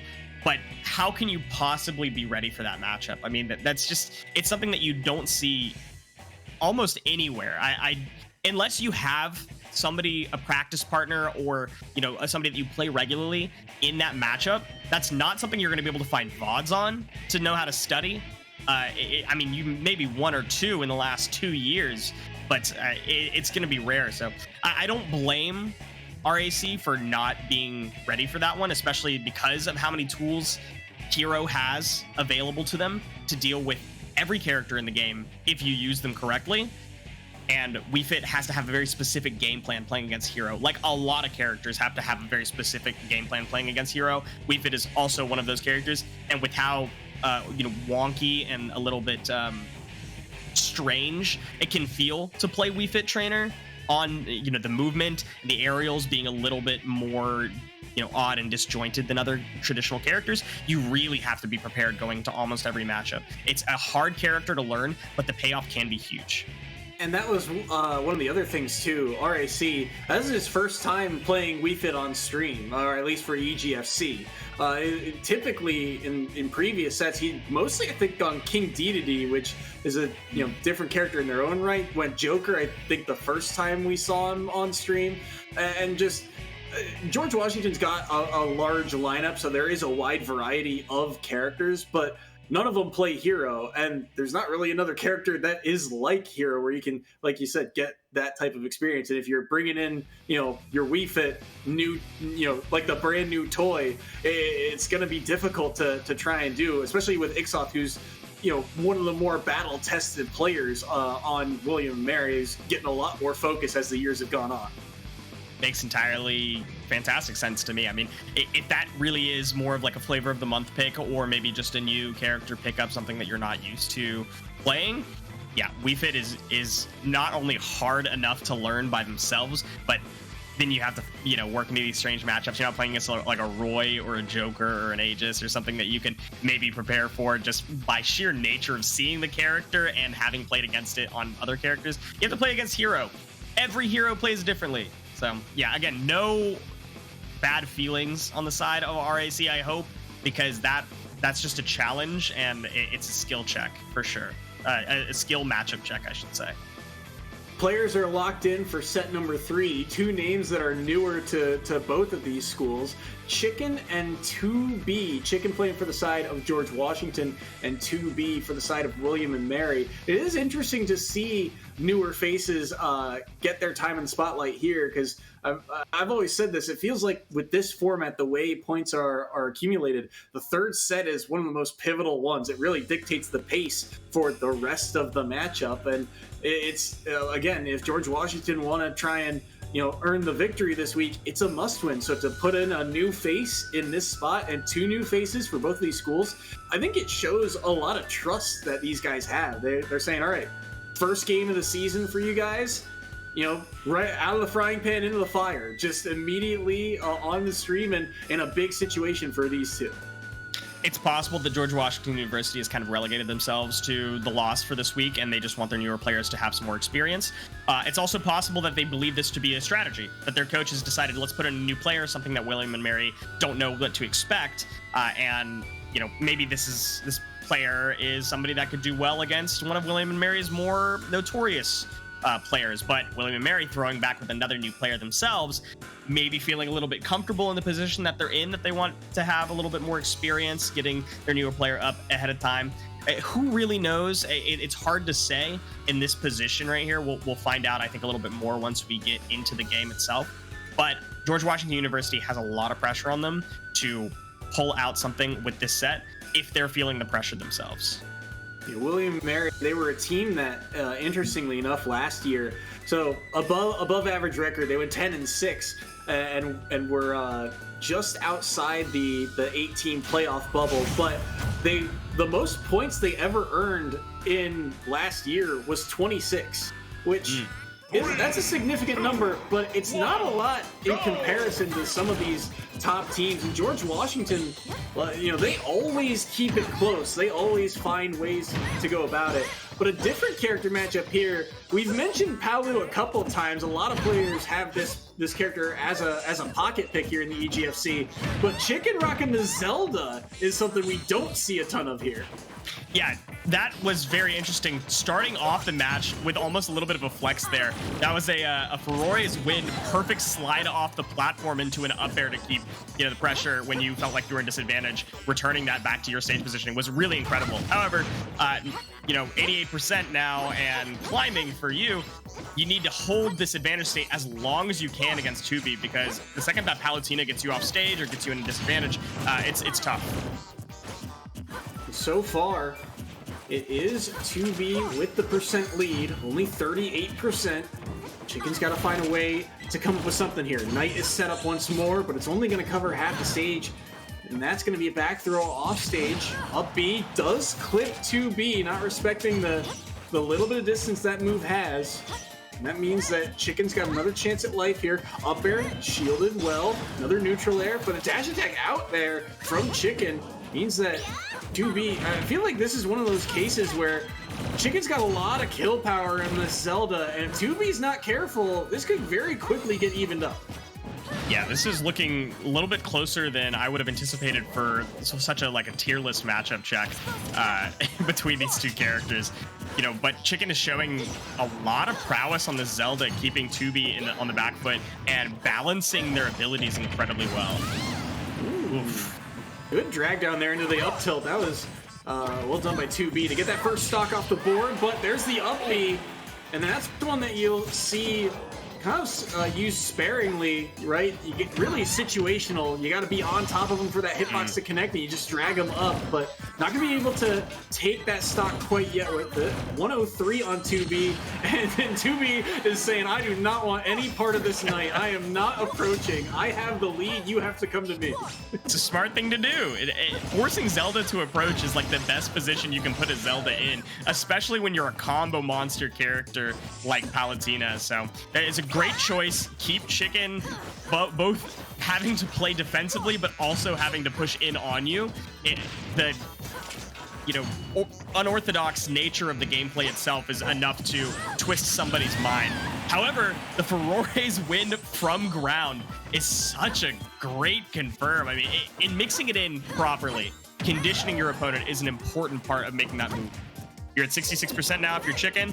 That's 2B 0%, and you're in disadvantage off stage. If you can get back to stage and start your advantage, get your projectiles out there, get your moves a little bit more priority, you can close this gap real fast. Good back air though. Just barely able to avoid that explosive flame. Did not go to the ledge. Fooled 2B, fooled me. I thought he was going right to it, but instead able to weave around. 133 right now on Chicken. That up B, not gonna find the mark quite yet. 2B now with a back throw. Not gonna be able to take the stock. Does he get around the explosive flame? No, drifts right into it. Air dodge I don't think would have helped in that scenario either. But the up B was also, the trap was set essentially, and he had nowhere to go. Yeah, you had to drift out there and stall for longer, which is not a comfortable position to be in when you have to close the gap on your opponent and try to get stage positioning back quickly. The clock is ticking, so of course you're going to drift back to stage, and the explosive flame was just a good, solid, safe option to keep Chicken on the back foot. So Chicken trying to hold stage here, but how do you force a Palutena to respect you? Yeah, it is a tall task right now, and they are feeling the full brunt of that force. 41%. Ooh, Knight's gonna connect. Side B will too, and all of a sudden things look a little scary here for 2B. They should be able to make it back to the ledge, and there the up B to center stage. Tricky there. Hard for Zelda to really be able to track down the movement of Palutena. 129, up B to the ledge, but the neutral get up is caught by the back air, and 2B with a 2-stock in game number 1.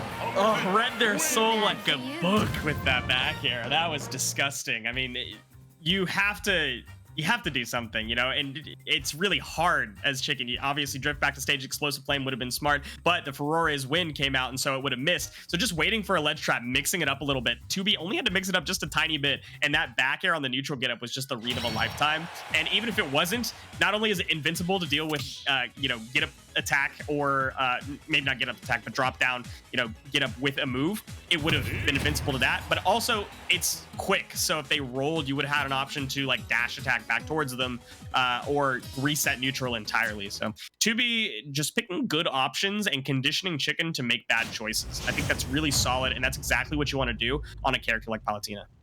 It's almost, in a way, to me, reminiscent of the previous match, right? You mentioned how Hero, it's a lot of catching your opponent off guard with some, with some tricky options. And I feel like that's what Chicken has to kind of rely on here, right? They've got to really mix things up and really be creative about how they get in on 2B. But it's way easier said than done, right? There's so much speed that Palutena has in their kit. But once Chicken lands that strong hit, once they get in, you can see that there's a good amount of damage this character does. As look at the chase down right now. Wow, even waiting, playing so patient, waiting for those air dodges and continuing to follow up.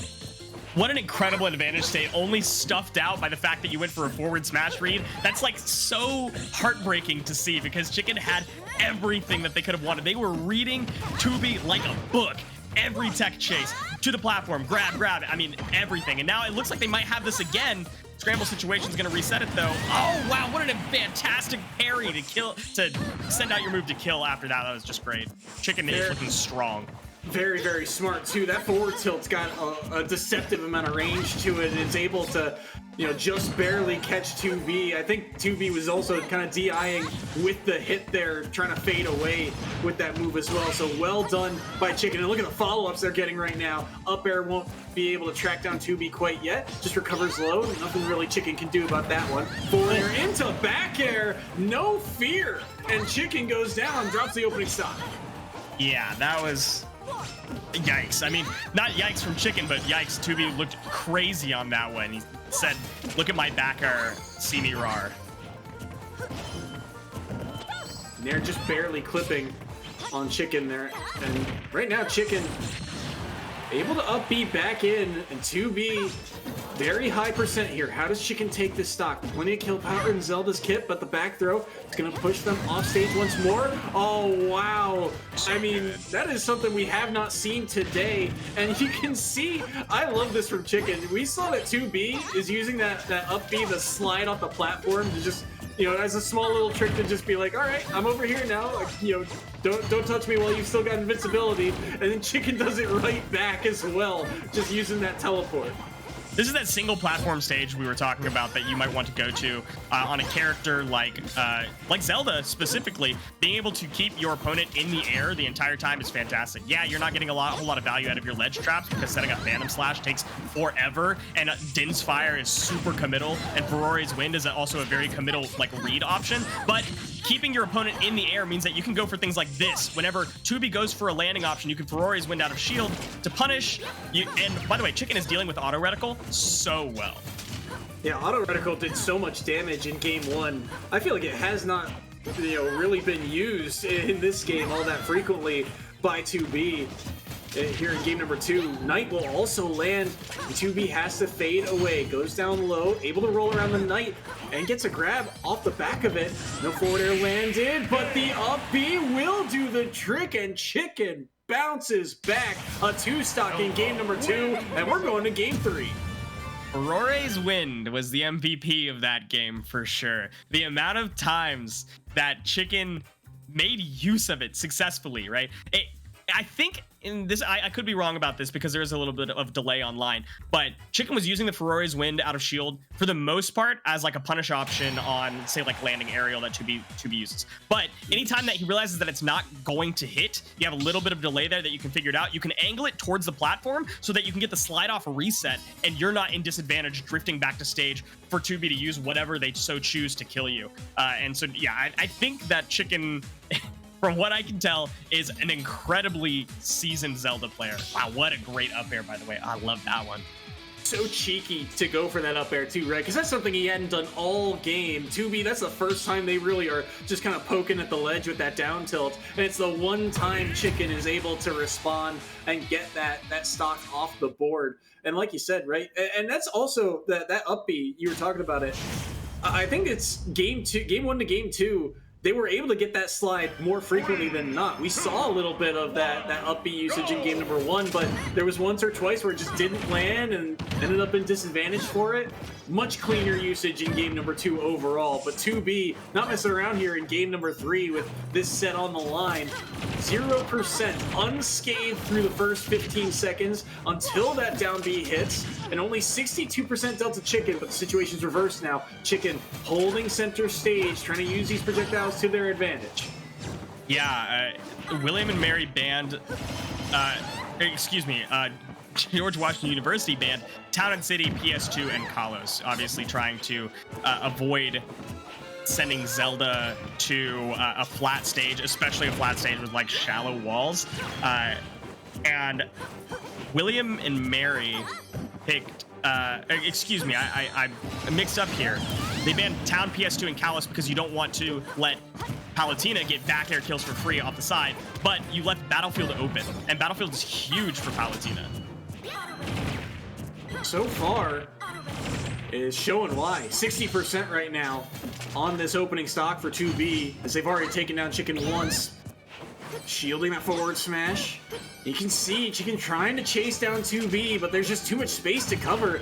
Zelda not fast enough right now.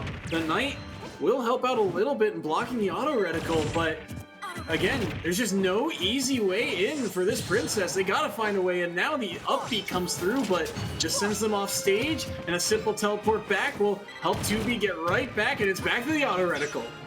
Yep, it's a good option, and it forces, especially with these platforms, to have Chicken go on a very committal selection of staying on the platform or dropping down through the platform. It's a good choice overall, but Chicken really isn't falling for it. But what is being fell for is 2B falling for these Ferrari wins out of shield. It's 6 frames out of shield, I believe, and you have, I think, only like 1, maybe 2 safe aerials on Palutena. Nair is not one of them. I like the jab there, just as a little bit of a safer option. It does knock 2B off. Now 2B at 128, so one strong hit could do it. And one of the things that we really haven't seen from Chicken that, again, it's really hard to do, but something like those lightning kicks, right? The sweet spot of the forward air or back air. But it's just hard to get themselves into a position where they can even attempt something like that that could potentially take the stock offline. You see them going for it here, but now they're going to be able to track down 2B finally with that dash attack on the board. 1 down, but still a lot of work to be done, it feels like. Had to work really hard to take that stock. Yeah, that was tough, especially because you went for the Ferrari's win kill too many times and it's stale. So you actually couldn't kill even at that super high percentage. So you had to go for something a little bit more unorthodox or maybe committal. However, evening up the stocks is huge, and having stage positioning, setting up Phantom Slash for that ledge trap is also big. It was a little bit too far back. Ooh, quick Phantom Slash is a great mix-up though. What's the ledge trap here? Wait it out is what 2B said, and get stage positioning back. It's a couple times, right, that Chicken has gone for that trap. You set up the Knight, you go for the forward smash, and if one doesn't hit, the other should, in theory. But 2B has been able to avoid it more frequently than not. That forward smash just either not properly spaced or used too late. 2B able to hold on for now, 60%, and just weaving back, making the most of this stage. There's the up B in, and it does leave that dilemma. Oh my goodness, what? The Knight caught at the top there, and 2B goes down. Yeah, that spot is so sweet on the Phantom Slash there. Also, the angles on these Ferrari's wins, look at that. It's just so clean. Pressured the shield and fast fell back to the ledge. It's so nice. And now you get to reset neutral a little bit once you get back to stage, hopefully. Oh, but ledge trap is the name of the game, 2B says, and the back air is going to take that one. It does leave an interesting dilemma here for Chicken. If they're going to use something like that up B, that Ferrari's win, to get through and get in on 2B, then what's the kill option? Is it up air? Is it dash attack? It's gonna be something a little less reliable, I feel like, and that's gonna be hard for Chicken to try and use because of how much they have to use this up B to break through, it feels like. Yeah, they cannot prepare a game plan ahead of time. They have to play it on the fly. If Aurora's win is what you need to get out of dodge, like whenever you're shielding, then that's what it has to be. If it's an option for when you're killing and you know it's not stale, then maybe it's good for that as well. But unfortunately, you don't get to have such a straightforward game plan as somebody like a Palutena does, where all of your moves are, useful for one specific thing or two specific things to interchange at will. Good back air to knock Chicken off stage. And Chicken is in a world of hurt right now, 106. They got to find a way out of this corner. And they run into the explosive flame too, that lingering hitbox.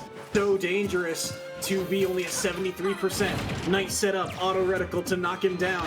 Grabbing the ledge once more, rolls around the explosive flame. This could be an opening for Chicken. They've got 2B on the corner of the stage once more, but they cannot find a way to connect those side Bs. 127, make it 139. Neutral air, tried to follow up with the up tilt. A second one, no, falls out of the up B, and now they're both getting aggressive, both players in the red.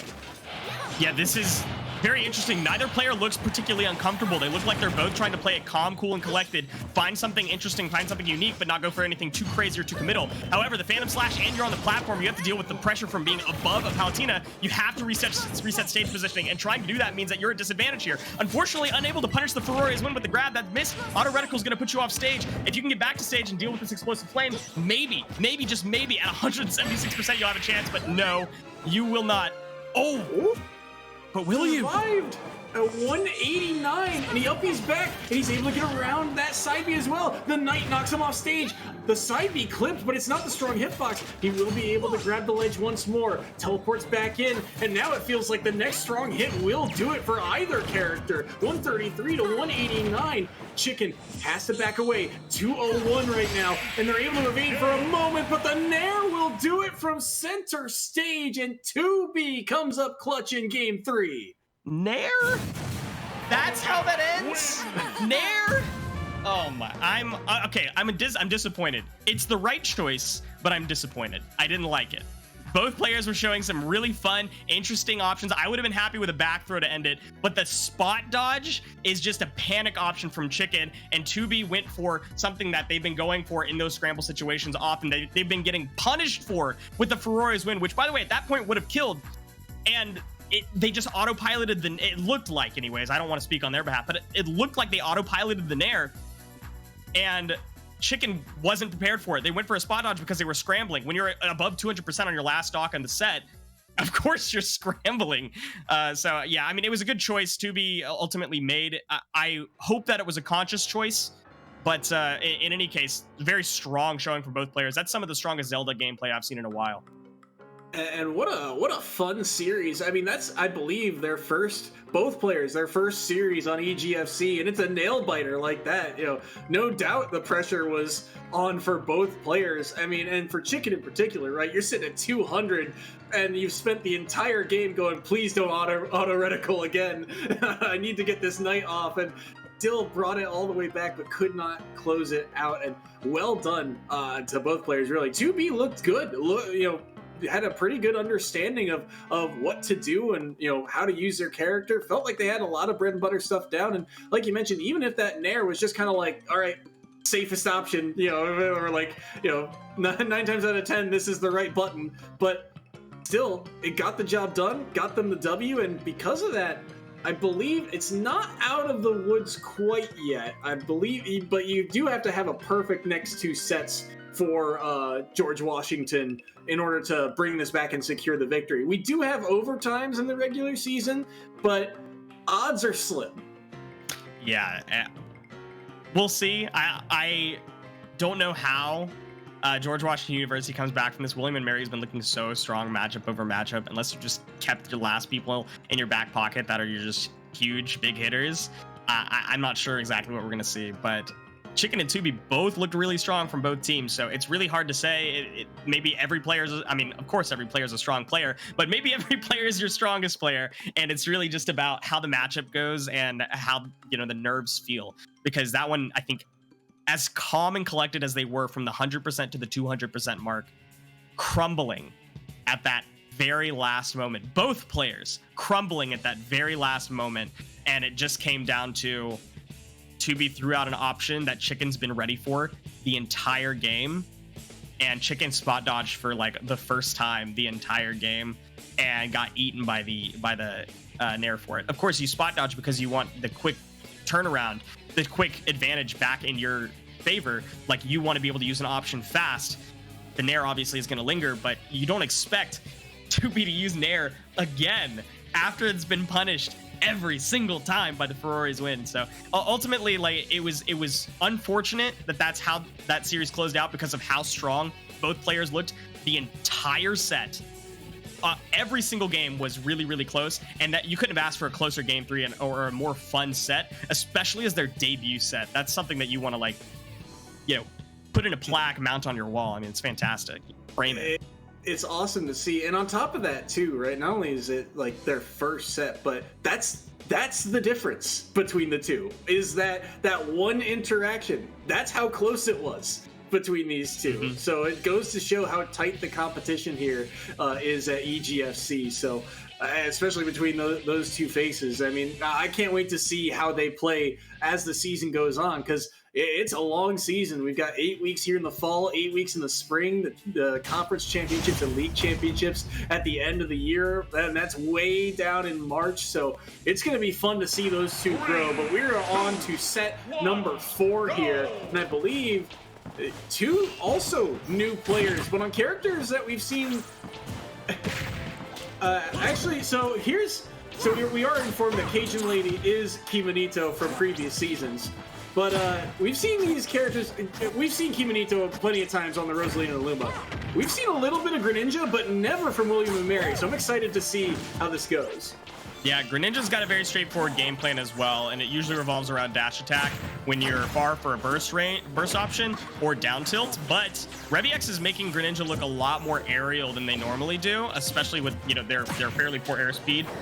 Getting in range and hitting those nairs as consistently as they are is really great, but Cajun Lady spaced it out on that one and, you know, is able to punish it. So it seems like both of these players are just kind of feeling out the matchup, throwing some stuff out and seeing how their opponents respond, and I think that's a great way to start any set. Don't show your hand too early. So far, really even, but it is ReviX getting the early bit of damage there that nearly led to the stock being taken, but instead Cajun Lady will make it back to stage. 98% here. Forward air onto the Luma, kind of disrupting any potential setup here from Cajun Lady. No up smash to find, and still even percents, and ReviX doing a pretty good job of just kind of spacing out and making sure that, you know, there's no ground to be gained here by Cajun Lady. The water shuriken just clips Luma, but not Rosalina. You feel so bad for that little star sometimes. Oh. Good forward throw. Neutral will interrupt any option there from Luma again. So ReviX very, very privy to the fact that you've got to deal with this Luma because of the spacing that it occupies. Good down B to intercept that water shuriken again. And maybe potentially trying to bait something up, but instead it's going to be the up smash. You can't enter in. No, no, no, no. Down goes stock number 1. No, Soy, you were right. That was a bait. The gravitational pulls happening constantly and keeping Luma out in front forced ReviX to jump. And bait is exactly what that was. Cajun Lady was ready for it, and the up smash took it. However, the forward air is a strong, strong move from Greninja. You can throw that out whenever you want, especially when you're against a light character like Rosalina on a stage as flat as PS2. And so that evens up the stocks, but the percentage is still in favor of Cajun Lady. Good down air, too, to help get some damage. 2 apiece here, but the percent is trending in Cajun Lady's favor. 84% now on ReviX with center stage, but how do they get in? How do they get around Luma? Right now, Luma dancing back and forth. Cajun Lady's control. Gotta be clean on this character, and so far it is, but again, just one and done. The intercept there from Luma helping out. Now the up air comes through. Can't get the follow-up on the forward air. Cajun Lady just opts to play more patient in that recovery. Yeah, this is looking close, which is great. That's exactly how you want to set to start off, especially on PS2. PS2 makes the best games. Oh, turned it around though. Pressure is tight. Oh, what a great forward tilt with the Luma in front. I mean, this is looking really strong. The Luma awareness is fantastic, and not even needing Luma there, getting that sweet, sweet up air puts the stock advantage for Cajun Lady. And can ReviX find another one of those nice forward airs to even it back up? 82% at ledge would probably be enough to take out the Rosalina, but not from center, so you probably want to rack up a little more damage. Not been able to land many forward airs or back airs on the Luma. Oh, but the counter, that's going to be a punish. And a good 40 there, right? Forward smash, follow up, and then the side B. And now, Cajun Lady, no Luma, another down air again. And that's a couple times that we've seen Cajun Lady just say, all right, no, you can't approach vertically on me. You're going to have to go for that forward air or back air, because the down air, that distance is too good. Yeah, ReviX was looking for a little sneaky shadow sneak there, but that's not gonna cut it. You can see those coming from a mile away, and even though that's the first time that he used it all set, Cajun Lady seemed to be prepared for it. So ReviX has still got their work cut out for them. 78% and climbing. You've got disadvantage, and you have Luma in between you and Rosalina. You're just gonna toss the water shurikens out and hope maybe you can knock Luma out before you actually have to deal with Rosalina, and that might be exactly what happens. Good forward air onto Luma. Trying to buy time now as Cajun Lady. Or you would think. Right now they're being aggressive, making sure that ReviX is staying in the corner. Now Luma's back. Now that pressure is on to RevEX once more. Able to roll around. He got clipped by the down air, but did not get sent away. Tried to forward air in, but gets punished by the up smash. Luma threatening the platform again. How do they get back in? Now they're on center stage. Rapid Jab will send them off to the right this time around. Trying to down air him with Luma. Trying to get him with the up smash again, and RevEX is just barely escaping death everywhere he goes, but not for long though. Luma gets the follow-up, and that's a 2-stock in game 1. Luma moonwalks from one side of Rosa to the other as Rosa turns around and just gets right centrally on top of RevEX to close out that stock. I mean, it was beautiful. Look at this. Rosa turns around, Luma just slides up, and RevEX isn't ready for it, but the up smash from Luma is strong. I mean, you have to, as RevEX, get closer or get further away in these positions. Little slide right past the water, and boom. You know what I didn't realize there? I think RevEX tried to throw out a grab as well, right afterwards, which leaves him vulnerable to that up smash. So good recognition there. I mean, in either way, I feel like that up smash was coming out. Cajun Lady playing great here, a 2-stock, and really controlled, right? I mean, just it feels like they had a lot of answers for anything RevEX was throwing at them, and that led to a 2-stock, which is, you know, one of the stronger victories we've seen from George Washington today. Yeah, it looks like they're going to run it back to PS2. I have to imagine the bans were all on the flat stages, because that's kind of what you want, is to not have to deal with platforms whenever you're jumping in, and otherwise having really solid ground pressure. So, of course, you're going to go back to the long stage where you can use your superior ground movement speed to hopefully make something work. However, RevEX is still going for all these aerial jump-ins. I think sometimes you forget that you can run past Luma. As scary as that prospect seems, there are times where you can do it, where Rosalina is in, you know, end lag from a move, or when Luma is still in motion. There's options, and you have to be willing to go for those risky burst options when you're playing a fast ground character like Greninja. That's how you have to get your openings. That's how you have to rack up damage if you want to be able to get any kills. Yeah, it is like you mentioned, kind of a scary prospect, but it is something that RevEX is probably gonna have to do in order to try and break through and mix things up a bit. Right now, still even-ish in percents. Back air will land. Now RevEX sneaks underneath. Can you get anything else? You saw that down air immediately again from Cajun Lady, so that seems to be the option for when they are up in the air and afraid of getting up aired once more. Just throw that out there. That up smash not going to be able to connect quite yet. RevEX holding center stage. Forward air will land. Cajun Lady is looking so strong on this Rosalina. I mean, it's just so good. The spacing is so strong, especially in a matchup that should theoretically be a lot more difficult. And even with Luma off, you're not playing super scared, and I think that's crucial when you're playing against a pressure-heavy character like Greninja. Side B's not going to be able to land either. And Cajun Lady, one of the more experienced members of this George Washington squad.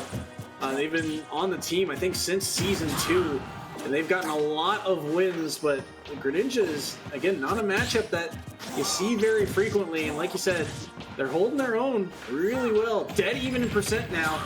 Who's going to win the scramble situation to get this stock off the board? It's going to be tough, and there's nowhere to run to. The downer connects before RevEX can grab that ledge, and that's going to be a lead for George Washington. Luma just dangling over the edge like Jack on the side of Titanic. I mean, just ready for any tide to come up, and the Hydro Pump does get caught from that down air. Really solid stuff. The spacing is perfect from Cajun Lady. But just like in Game 1, RevEX closes the gap again with a forward air and less percentage on themselves. So, a little bit of adaptation there. Something has gone right for them because it's closer than it was before. RevEX trying to find another opening here. Dash attacking the Luma back and forth.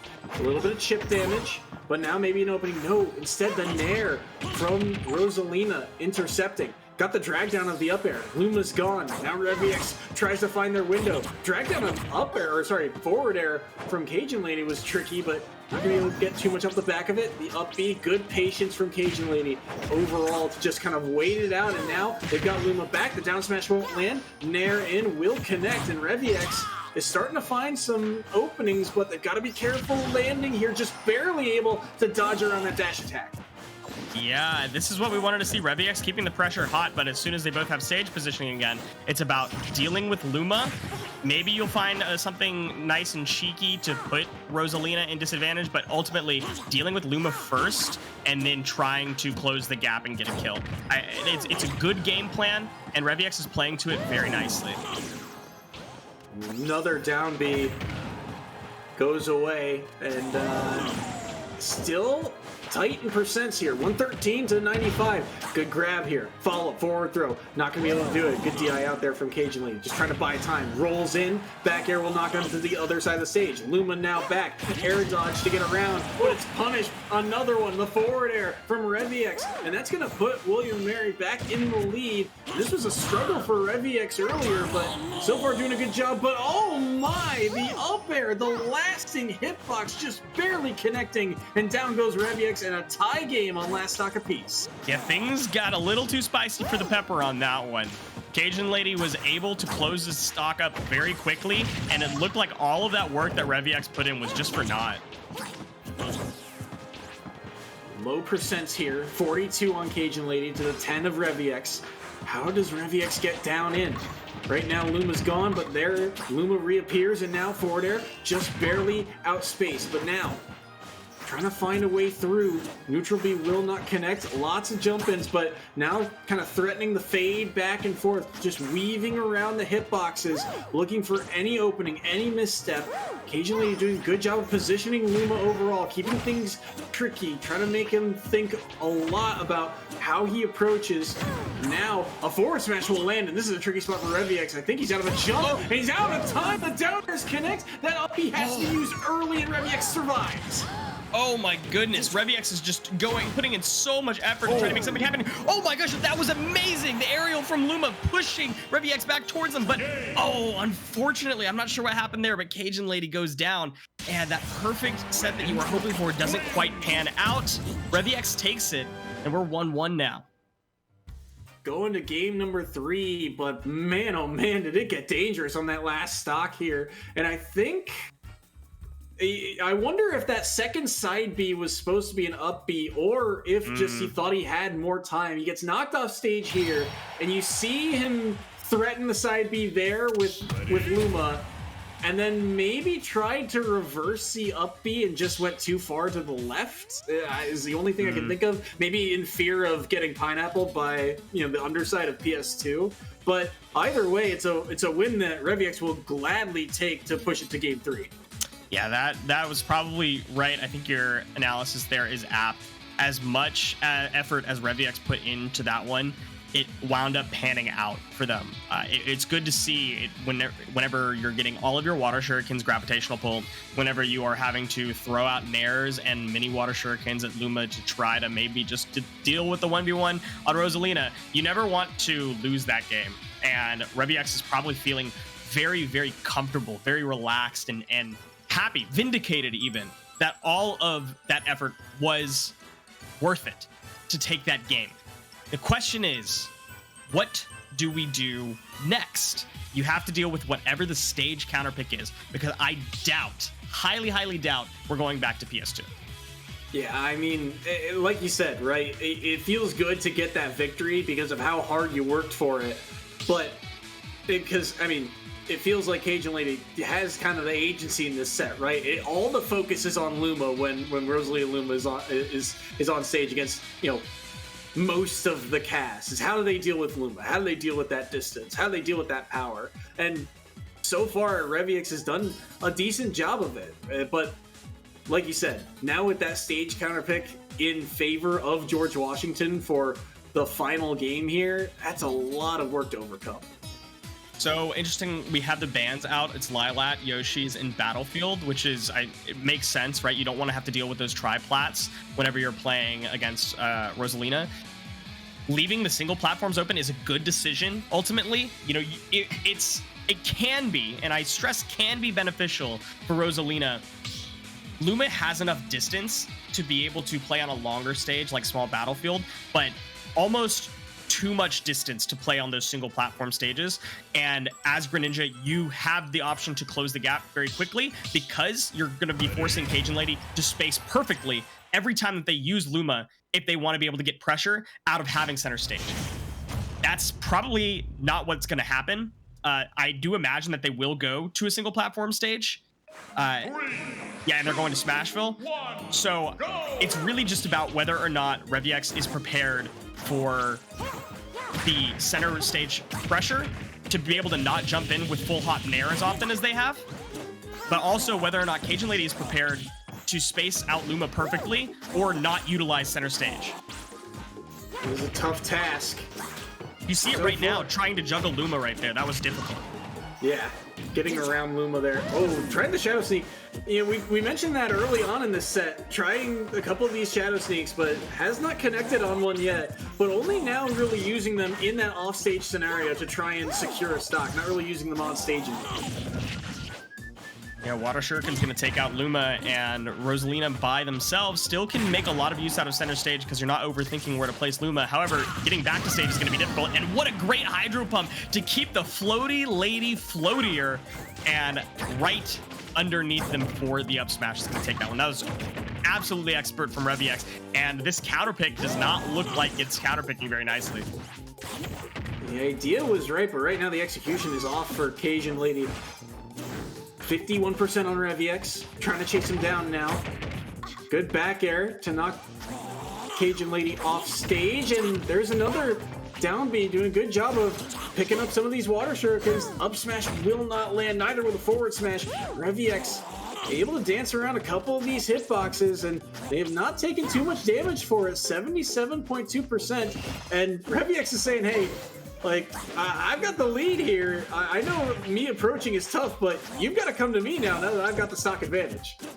And that's where you hate to be, having to approach a Greninja, especially when you have center stage. Like, you don't get to utilize your advantage. It's awful. It feels terrible. But ReviX, it knows this. It's so comfortable about this and is just happy spacing out the water shurikens and, you know, eating a few hits now and then. Oh, what a great follow.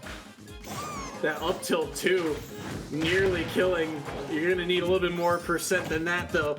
Down air, oh, single hit jab, but no follow-up. Down tilt will knock ReviX off stage. Water Shuriken well spaced, just barely above that platform. Oh, I thought maybe Luma's jabs would help carry that along, but no dice, not quite yet. Will not matter. Follow-up into the up smash means that ReviX first stock is off the board. Cajun Lady was looking very cool, calm, and collected for having been down a stock deficit, and being down 80% and climbing, still looking like they're making good decisions. You know, they're keeping the scramble good, but they're not feeling the need to go for highly risky options in those scrambles, and rather to just go for something safe or to reset neutral. Good air dodge around that up air too. Followed up with the down smash and a little bit of extra damage thanks to Luma. Oh my! Oh, Luma is absolutely dead. But oh no, the resets. Here we go. Down there's 3 of them, and somehow ReviX still survives out that interaction, and he might get a stock for it. That forward air nearly killed off the top. Oh my goodness, this is looking so tight. Oh, the tech chase didn't quite get the roll-in read. It is online, is a little bit more difficult than going for something other than predictions at this point. The reactions are going to be a little bit slower, but already this game is fully evened up despite ReviX's massive lead. This is still tough though. Good down B again, just helping deal with those water shurikens. Caught him jumping once, low recovery, able to get back to stage. Nair's not landing, roll back, dash attack also evaded by Cajun Lady. Now, 86%. Nair in, again, these up airs, or sorry, forward airs, just barely out of reach for ReviX, and if they connect, it's likely the stock for it. Another up B back to the stage, but they ran out of invincibility, and Cajun Lady spotted it out. So good, and suddenly Cajun Lady's in the lead, and hate to see that. Oh, you've been throwing out water shurikens and playing for your life, but Cajun Lady has finally figured out the stage positioning, but has not quite figured out how to avoid that forward air, because those kills have been potent. So strong, and now it's last stock apiece here in set number 4. In game number 3, Cajun Lady needs to pull off something here, maybe good down air, or down smash I should say. And now, they've got Greninja in the corner. Can they get another opening? No, it's dash attack, but it's trading, and that nearly led to a forward smash. Cajun Lady is out for blood on this last stock. 89% on ReviX and 106% on ledge. Luma is out there, but a little bit too far out there, and that's the difficulty on a small stage like Smashville. You have to space out Luma perfectly, or you have to run to the other side of the stage, fully giving up that positioning. And that's what Cajun Ladies had to do sometimes, not afraid to do it. But now that Luma's gone, can ReviX keep the gap closed and climb the percentage back? You have to get back to stage first if you want to. Good nair. They get the back air hits too. 126 on ReviX. Up airs the Luma. Gotta be careful here. That one up smash is what he's looking for right now. Cajun Lady dropping back, but now going to that platform and gets back aired for it. Luma's gone. Dash attack landed. Forward air landed. Stock, no, not quite yet. Not enough rage somehow, but the flood down smash didn't land. Dash attack won't kill yet for Cajun Lady. Up air won't land or connect here. 135 on the ReviX, and somehow he weaves around and gets the forward smash, and ReviX gets the win. The counterpick stage, the comeback, it was all mounting. But it all amounted to a hill of beans at the end of that one. Unfortunately, not able to make the comeback was Cajun Lady. And ReviX, starting off with a game deficit, was able to bring this back in such a commanding fashion. This last game was looking a little bit scary, but showing themselves patient with that air dodge, falling back to the stage and going for a very nice read. Or not read, excuse me, a very nice reaction with a forward smash that has just enough frames that you can get that one out before the up smash and lag comes out from Rosalina. I can't believe that up smash didn't connect. If Luma was any farther out, I think that hits and that's game, but just barely because of Luma's positioning being so tight to Rosalina in that instance. ReviX is able to escape and punish. And this was so tight again between these two, so closely contested. Here's another look at it. I mean, look at the forward air here, and that's moments away. I think that was pixels away from a dash attack coming out and stopping that forward air. Just the timing for both of these players was so close, but this was the stock that ended it with both players in the red. That up smash missed and the forward smash did it. So another set going in the favor of the Tribe. The score now 22-5 for William and Mary, and with one set to go, William and Mary have secured the W. We still play out this fifth and final set, just for tiebreaker purposes down the line and for the experience of the players. And it sounds like we're getting right into this fifth and final set. So let's see those names pop up on our screen momentarily. This one should be a fun one. Pokemon Trainer versus Byleth. I guess this Speed Space versus Justin Byleth is what we're hearing. We got Justin Byleth? Oh my goodness. Okay, this will be a good one. It's a button check for now, but I'm excited. I've watched a lot of Justin Byleth sets over the years at different tournaments. Obviously, they've been playing Byleth for a long time, innovating the character. Probably the second or third best Byleth in NA behind obviously Leo and one other. But very, very polished on that character. Not wavering or choosing anybody else. Obviously, once you commit to the name Justin Byleth, you kind of have to stick to it. Yeah, Justin Byleth, I mean, he's played a couple of games here in EGFC, and he's been good when he's stepped in. Just, again, frequency, right? Hasn't been able to attend every week, and so we'll have to see how he does this week. But absolutely, his Byleth is a whole nother beast entirely. On the flip side, you look at Speed Space. Speed Space was another one of these players that kind of came in once the turnover for William and Mary started to happen and really stepped up on this Pokemon Trainer. In the playoffs, he got a victory to help them get close to that semifinal. I believe it was back in Season 2. He went undefeated technically in Season 3, and then 2-2 last year in Season 4, with William and Mary's roster getting a little bit more depth overall. So we'll have to see how this matchup plays out. Pokemon Trainer versus Byleth, this feels like just an explosive matchup. Yeah, this is going to be a fun one to watch for sure. Justin Byleth, I believe, being from New Jersey, I'm pretty sure that there's some decent PTs up there, if not only for Tweak used, having used to play PT. I don't know how much Justin Byleth has actually played Tweak in the past, but obviously Justin Byleth has played against other Pokemon trainers at some of the majors that happen in NA. They're very comfortable on most of these matchups, having been committed to this character for so long. So seeing it be this close is honestly a big credit to Speed Space. That switch was so clutch from Speed Space because Justin Byleth was out for blood. That forward air was so well spaced, well timed, and that down B coming through to switch to Charizard. Both having to play so fast here, but it's going to be the up smash, the roll behind up smash, just barely scooping. And that move, it doesn't feel like it's got scooped to it, but you'd be surprised. Right, absolutely. Oh wow, what a great up air, and suddenly the stocks are evened up. Oh, I forgot about Beast. Of course, Justin Byleth has played tons of PT in the matchup against Beast. I believe they were at some point, if not still currently, in the same region, so they played against each other plenty. And Speed Space eating a ton of percent from that arrow, but he knocks Justin Byleth off stage here. The Squirtle trying to put in work. Oh no! Oh no! No! No! No! Oh my! That up B. Oh, and that is just that's something that day one was just like, wait, what? I can't go off stage and edge guard this character? What do you mean? Yeah, that was tight. Of course, that's something that you have to always be worried about, but it's not something that you always expect, right? Because it's such a committal option and it puts you off stage, it's not something that you are prepared to be ready for every time. You have to keep it in mind as an option, but predicting when it's going to come out is a whole different ballgame. Turn around with the arrow will not land. Sweet Space smartly staying on that platform. Oh wow! Sweet Spot back air nearly killed, and now the switch to Charizard has to come out. And I feel like this is where we see Charizard for the rest of this match. However long it lasts, it feels like it's not going to be long. Justin Byleth got the drag down and nearly got the kill for it, but the intercept on that tether still got it back though, and is able to recover forward tilt off stage. Tries to threaten it again, try to get that nair, but will not be able to succeed this time around. Justin Byleth now has stage control. Gets a down air into the up air, and goodbye Charizard. Justin Byleth with a 2-stock here.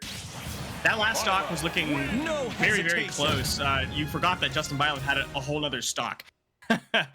Being off stage, I like that recovery that we saw as well, that a red bar barely getting in range for sort of the creator to grab the ledge, but also that confirmed down tilt into up air is just, it's those day one confirms. What I would have liked to have seen hit was the sort of the creator into drag down up air into up tilt. That would have been nice, but unfortunately they fell out of it, and Speed Space was able to reset that one. However, that's a really solid place to be as Justin Byleth winning that game by 2 stocks and forcing Speed Space to have an answer.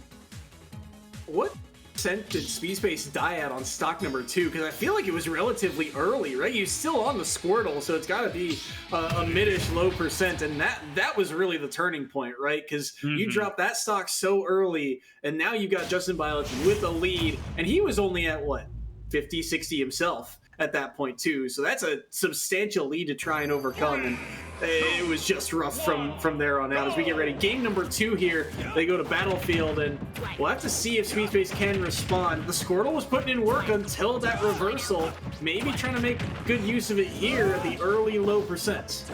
Squirtle's where you want to live for a while. As long as you can stand to be on Squirtle and be an advantage, keep that speedy ground game, that's where you want to be. There's a reason that all the people, I should say the characters, like sortie characters that keep you at range a little bit more, have difficulty dealing with Squirtle and have Squirtle as a separate place on their matchup chart than the rest of Pokemon Trainer, because it's so hard to deal with. However, the fact that you're at 87%, of course switching to Ivysaur is the right decision, and you have to hold this advantage state, because the second that you get in disadvantage, there's just so many ways for Byleth to punish you.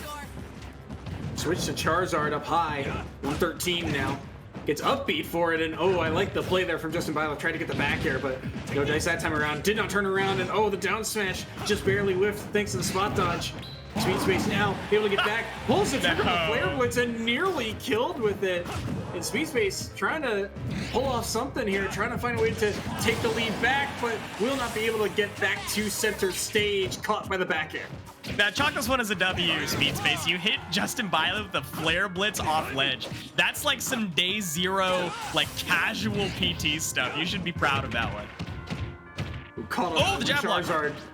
Jab block was dangerous. Tried to go fancy with the up B, but did not connect. Up smash for Charizard won't connect either. Tried to follow up with the down air off of that up B, but still unable to do so. This time around, no. Tried to go for the back air, but Speed Space has been able to avoid some of these combos, and forward air from center stage really will do the trick to take off Justin Violet's first stock.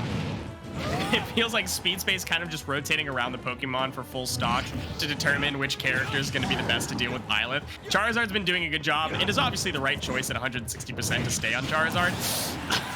But a forward smash will kill every character at 170%, especially at that tip from Byleth. Yeah, that sounded like a strong hitbox too. It's just not much you can do about that one. Justin Violet, I mean, your spacing's got to be so clean on Violet to get those sweet spots. That's a huge part of their kit. And now with the combo game, oh my, but the reversal here maybe from Sweet Space. They've got Violet up high, but still not able to get too much off the back of it. The back airs are landing. The Razor Leaf will intercept. Now the up B just barely not connecting. Air dodge back to stage. Now a reversal. Again, Justin Violet really wants this combo off of the up B, but just cannot find a way to connect on it. There he finds the up B, but it will not grab again. And it will do the trick. Speed Space goes down. It's a 2-stock in game 2. You wanted the clip. I mean, I respect it, but you can't fish for the same stuff. So drifting off stage with the fail not kill, I do respect that. I think that was a good one because your double sword of the creator didn't hit. Oh, and he was prepping Razor Leaf too. So yeah, that was a good decision. Fail not drift off the edge is just a fun way to kill people that are drifting away, thinking that they're going to be safe from, say, like a red bar or other like Violet edge guard options. And you just get to see throughout all of this game, like Justin Violet looks almost too comfortable on this character to the point where they're getting lazy and dying to things like, or almost dying to things like flare blitz off ledge or, going for too many fun clippy things. Speed Space, I think, had the opportunity to take that game, or at least one of those games, and they showed that they had the skill to do so, but Justin Violet unfortunately turned on the gas a little bit towards the second stock of both of those games and just decided that they were going to close it out. Yeah, controlled and comfortable, right? I feel like that pretty accurately described that set for Justin Violet. The Speed Space, they did their best to try and disrupt, but only so much you could do, and especially if those up Bs just continued to connect. The Squirtle got honestly mitigated pretty quickly, right? Got some early percent combos, but didn't stay out for all that long. And the Ivysaur too was just never on stage for all that frequently. You were pretty quickly going, the Squirtle was on for a decent amount of time. Ivysaur, I think, was on the least. And then you were stuck playing Charizard against the Swordy for a long period of time. Kind of the nature of the beast, no pun intended, but when you have like the fair and the back air from Charizard to kind of compete with that mid-range that Violet brings, it's not a terrible decision. You do have similar mid-range tools when you're playing the Ivysaur, however, it's not as reliable, and the angles that you have to be at are also not great. Yeah, you can keep Violet at disadvantage when you're playing Ivysaur pretty nicely, but it's not something that you couldn't do with Squirtle too. The only reason you would ever switch to Ivysaur is because you're worried about dying at an early percent at that point, or because you want to get like a nice edge guard or a kill off the top or something like that. Because otherwise, you just stay on the Squirtle, you rack up more damage, and then you switch to a character that can get like a cheeky quick kill confirm like Razor Leaf into up B, or down air off the ledge, or you switch to Charizard, you go for up smash out of shield. I mean, there's a lot of options that you could have gone for if you were able to get more damage on the Squirtle, but Justin Violet was dealing with the Squirtle way better than a sword character ever should be able to deal with it, and it just shows that they have the matchup knowledge. They've been playing in the professional circuit for a long time. Now, unfortunately, we won't get a chance to speak to William and Mary. No interview today, but congratulations to them for getting the 22-11 victory over George Washington. George Washington, next week, they get University of Texas Arlington, who looked fantastic this week with a 27-0 victory over Marquette. And University of William and Mary, they get the Rainbow Warriors next week, Hawaii, as the final game of the night for week 3. But that is all coming up next week. And It's going to be an exciting time. I mean, right now, I mean, this is just week 2. Week 3 is really when we're into the thick of things in this season. So thank you all so much for watching. Kevin, would you like to, kind of help cap off the night? Any kind of final thoughts to help wrap things up? Saw a lot of fantastic gameplay. We saw a lot of different characters, which was fun. We barely saw any repeat characters, if at all, across all the 10 players that we watched, which I think is always a fun time. It goes to show that a game that has 80 plus characters in it is balanced enough that you can play all these characters and make every set look close. And that's just the fun thing that you get to see coming here and watching EGFC. So fantastic stuff from all the players from that we saw, not just in that last series, but like you said, throughout the entire night. We got to see a lot of variety, both in skill, in game plan, and in characters, matchups, stages. We got to see a whole lot, and that's always what you want to see whenever you're going to any singular week of these collegiate matchups. So fantastic stuff. I had a fantastic time. It was just really fun casting with you, Soy, and getting to see these awesome players. So I've got nothing else to say there.